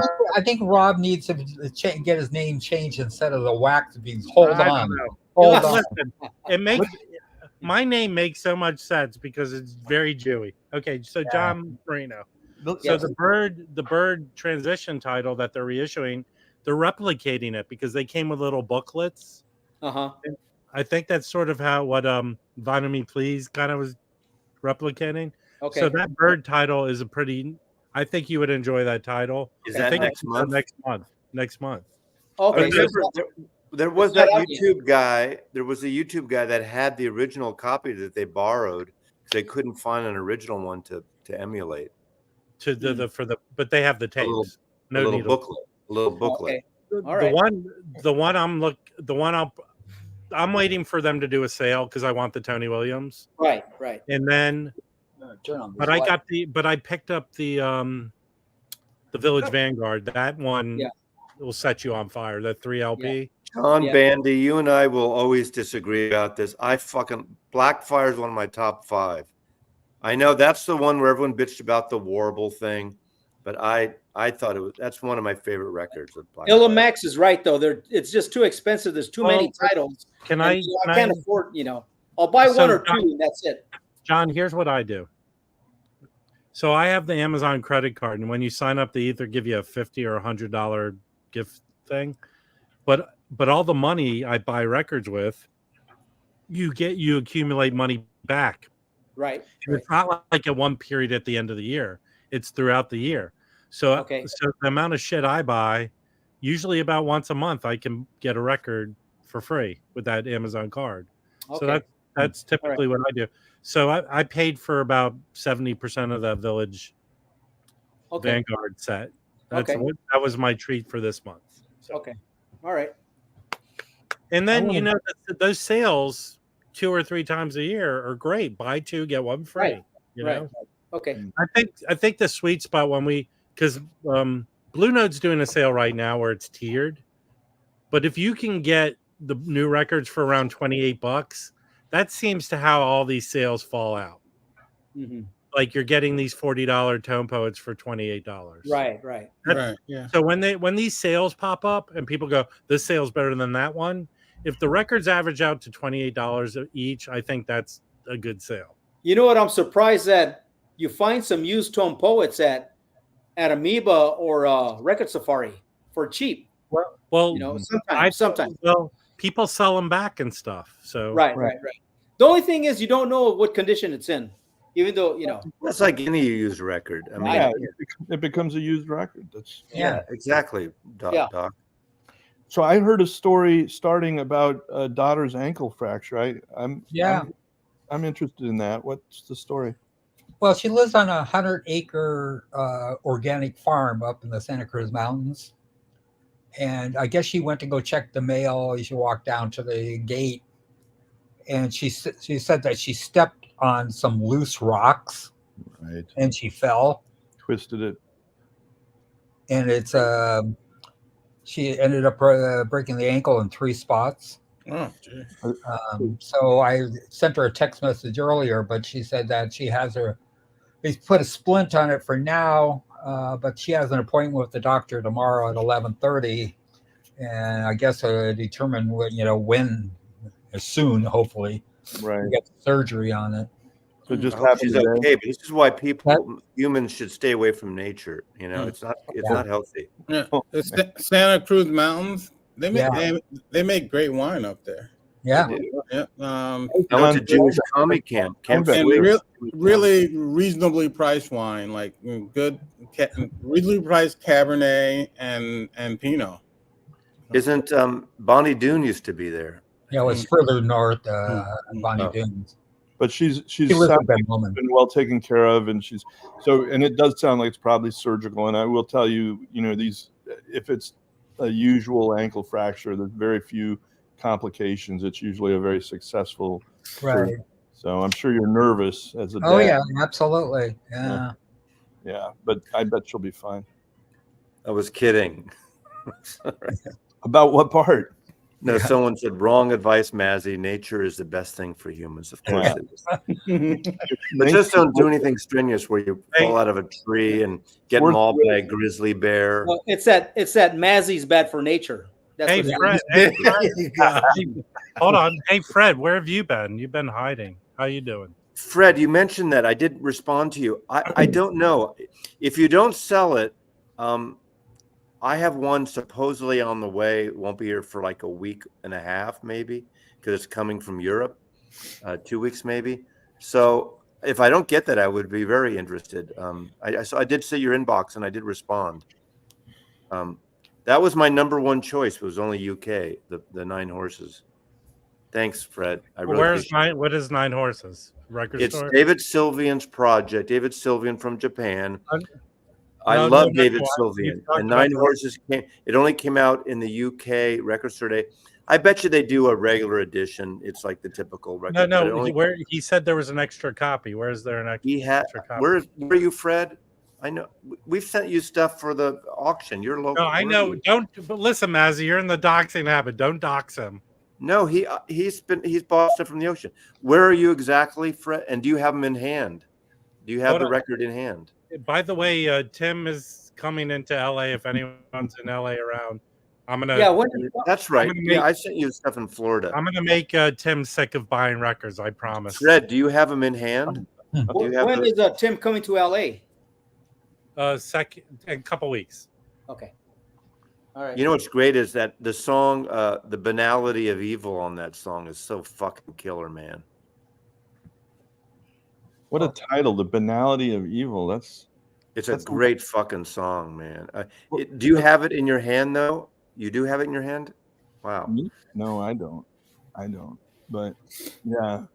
If I buy it from you, then I might get 2, but I can always get rid of it. But how much? Inbox me. Let me know how much you want for it, and maybe I'll, or if you want to wait till Saturday, and if you have some auction stuff, I can trade you. Sorry. That title means that you're bored with evil. I mean, you can never be bored with evil. Banality, like it's so just. Wine is for winos. You got to always hate evil, man. Of course you do. Believe me. I have a promo of that when it first came out. Really? I think you have some fighting words there, Mike. No, I drink. I drink bourbon, so I take. Enjoy your wine. I don't Just take enjoy any your offense. Hey, so Illimax, you drink wine then? Thank you. No, we're not. First, he has to learn how to spell whiskey, though. It depends what country you're in. So I found records at a thrift store today. That's what I was trying to Okay, show us your Barry Manilow records. Yes, the first American cover. Yeah, that's the band who ripped off the Beatles with that cover. Well, hold on 1 second. That's a different cover, right? Am I That's wrong? the original American cover. I thought it was the original American. Yeah, it is. It is. Yeah, $3. I have a punch promo of that when it came out. This was the best one. I bought about 8 records. 1973. I haven't scored anything in a record or in a thrift store in years, so I was surprised to find this That's stuff. the only record you're going to show? Well, here, these are the ones I picked up. So, Yellow, good. All right, that's good. I got, I want you to want me. I know. I love this in high school. I'm gonna flip some of these, but that's a good record. This is one I didn't have. That's a terrible cover. Yeah. Yeah, it is. You're right. Oh, you got a good eye for that. That's a terrible cover. Are you on auto? It's gonna be Madden's refrain. Great album. Great album. These were labeled Allman Brothers. This is a repress. It's the Polydor. But Donovan's song not on a there. gatefold, but $3. And That's a collect terrible these guys. cover. Yeah, you're on auto repeat. Stop putting your. Yeah. Hey, Kelly LeBrock. Anything Yeah. with Kelly LeBrock. I love that. Yeah. Great. We like Kelly LeBrock. At any rate, Yeah. That's it. Yeah. Well, She was the great in Kraftwerk, Weird in my Science. opinion, is the Kraftwerk's the winner there. The Kraftwerk is the best. That's what I thought too. Yeah. Anita Peach is great too. Yeah, it is. Both of those. Yeah, both of those. what condition is the Kraftwerk in? Those were all minty. And they, whoever had them, they had them in cellophane inner sleeves and really well tended. So, yeah. Yeah. I don't know. Mike's laughing, not at those cellophane. No, I was reading. I was reading Delphina's comment. I was going to say it had to be a text. Right. I don't see Delphina's comment. Where is she? Ivan will want that. She's women there. read. Yeah. At any rate. Oh, there it is. We'll go another couple minutes because I want to listen to some records before the night ends. Well, the OKC Pelicans games is already boring me. Oh God, I can't. Yeah. First of all, I love the city of New Orleans, but they do not deserve a basketball team. Well, is Zion still out? I don't know. I can't even watch them. I just can't. Well, no, for me, I can't watch the Clippers. Oh, I can watch the Clippers. Yeah, well, that Clippers are my team. I'm a Lakers guy, but I can watch the Clippers. Just All right, I can watch the Clippers. Can I propose a toast? Can I propose a toast to the Wax? I want to say that he had a very calm, successful stream tonight. Even though we ended up with this boring sports shit, it was really a great stream. And I just why are you kissing my ass right now, Mazzy? I love you. I love you. There's the guy with the San Francisco. What is that hat on? You got on there? Yeah, it's creamsicle. Tuesday home games. Yeah, and they lost again today. You're wearing a creamsicle hat. No wonder you hate This sports. is water from the refrigerator. I had a glass of wine. That was it. He had to take his medication before. Well, I was going to say we ended up with a boring critique of covers conversation. No, it was going. Dr. Robert, you missed out on some good stuff. So. I'm sure I did. It was a very thoughtful, interactive night tonight. I'm glad to hear it. Rob said moron 3 times, and I said fuck you to the entire. Yeah, I didn't yell at anyone. And the entire panel. And one more time, Mazzy. Ayerto. Hey, and for good measure, Gabor Zavo. I know well, he's not Latin. He's Hungarian. Gabor Zavo. Eastern European. Tito Puente. Yeah, there. Excellent. That was good. Tito Puente. And just recapping, in a week from tomorrow night, Mazzy and I will be in Austin, Texas. Oh my God! And so Dr. Robert will be there too. No, he won't be there till Friday. Well, he'll be there that weekend. I have to buy my ticket. You're going to get a 3-day pass, right, Mazzy? I already ordered months ago. I forgot to do it. I'll do it tonight. Is it it's Friday? Dr. Robert will arrive in time to bail you two out. No, it's Billy from Brooklyn and Kimbo and Rob and I sharing a place off of South Congress. Now, I don't know if he's still here, but where is he? Well, you're gonna Jazz Bum Chris. Eddie Louis will be there. Eddie suggested there's a bar we should meet. They open early, like Friday. We should all meet for a drink Friday. That's owned or co-owned by John Doe out of X. Really? Isn't Jose Moreno going? Isn't he going? I don't think he is. I don't know. We don't know. No, I think he might be there. I have to confirm with the Ingrid. I thought he might come. But they don't have food there, so maybe we have a drink there and then figure out food. Trying a place to eat with fucking 10 people is always a shit show. Well, where are you staying at? Where are you staying We're at? staying in Airbnb off of South Congress. Okay, all right. Yeah, Nearby, is it close? But Eddie suggested this John Doe bar. They open at 4:00. We could have like an after meet there for a drink. all I need, it's a priority to eat barbecue. That's a priority. Exactly. What my question is, I didn't know they were open on Fridays. Is the show open Friday too? Well, that's what I was no, that's the early access at 10 a.m. Is it 2 or 3 days? I'm getting up and going when they open. Well, what time do they open Friday? At 10 a.m. I'm not sure if I'm going Friday or not. So I've got to check my ticket. I think I fly Friday, but maybe I do fly Thursday. I mean, because it's $30 for all 3 access, and then the early access when you probably get the best stuff. Early access, 3 days? yeah. 3 days? Yeah, well, 3 days of peace, love, and music. I probably won't go Sunday because Right. we leave No, everyone. because I fly at like a 1 o'clock Sunday or something. Same here.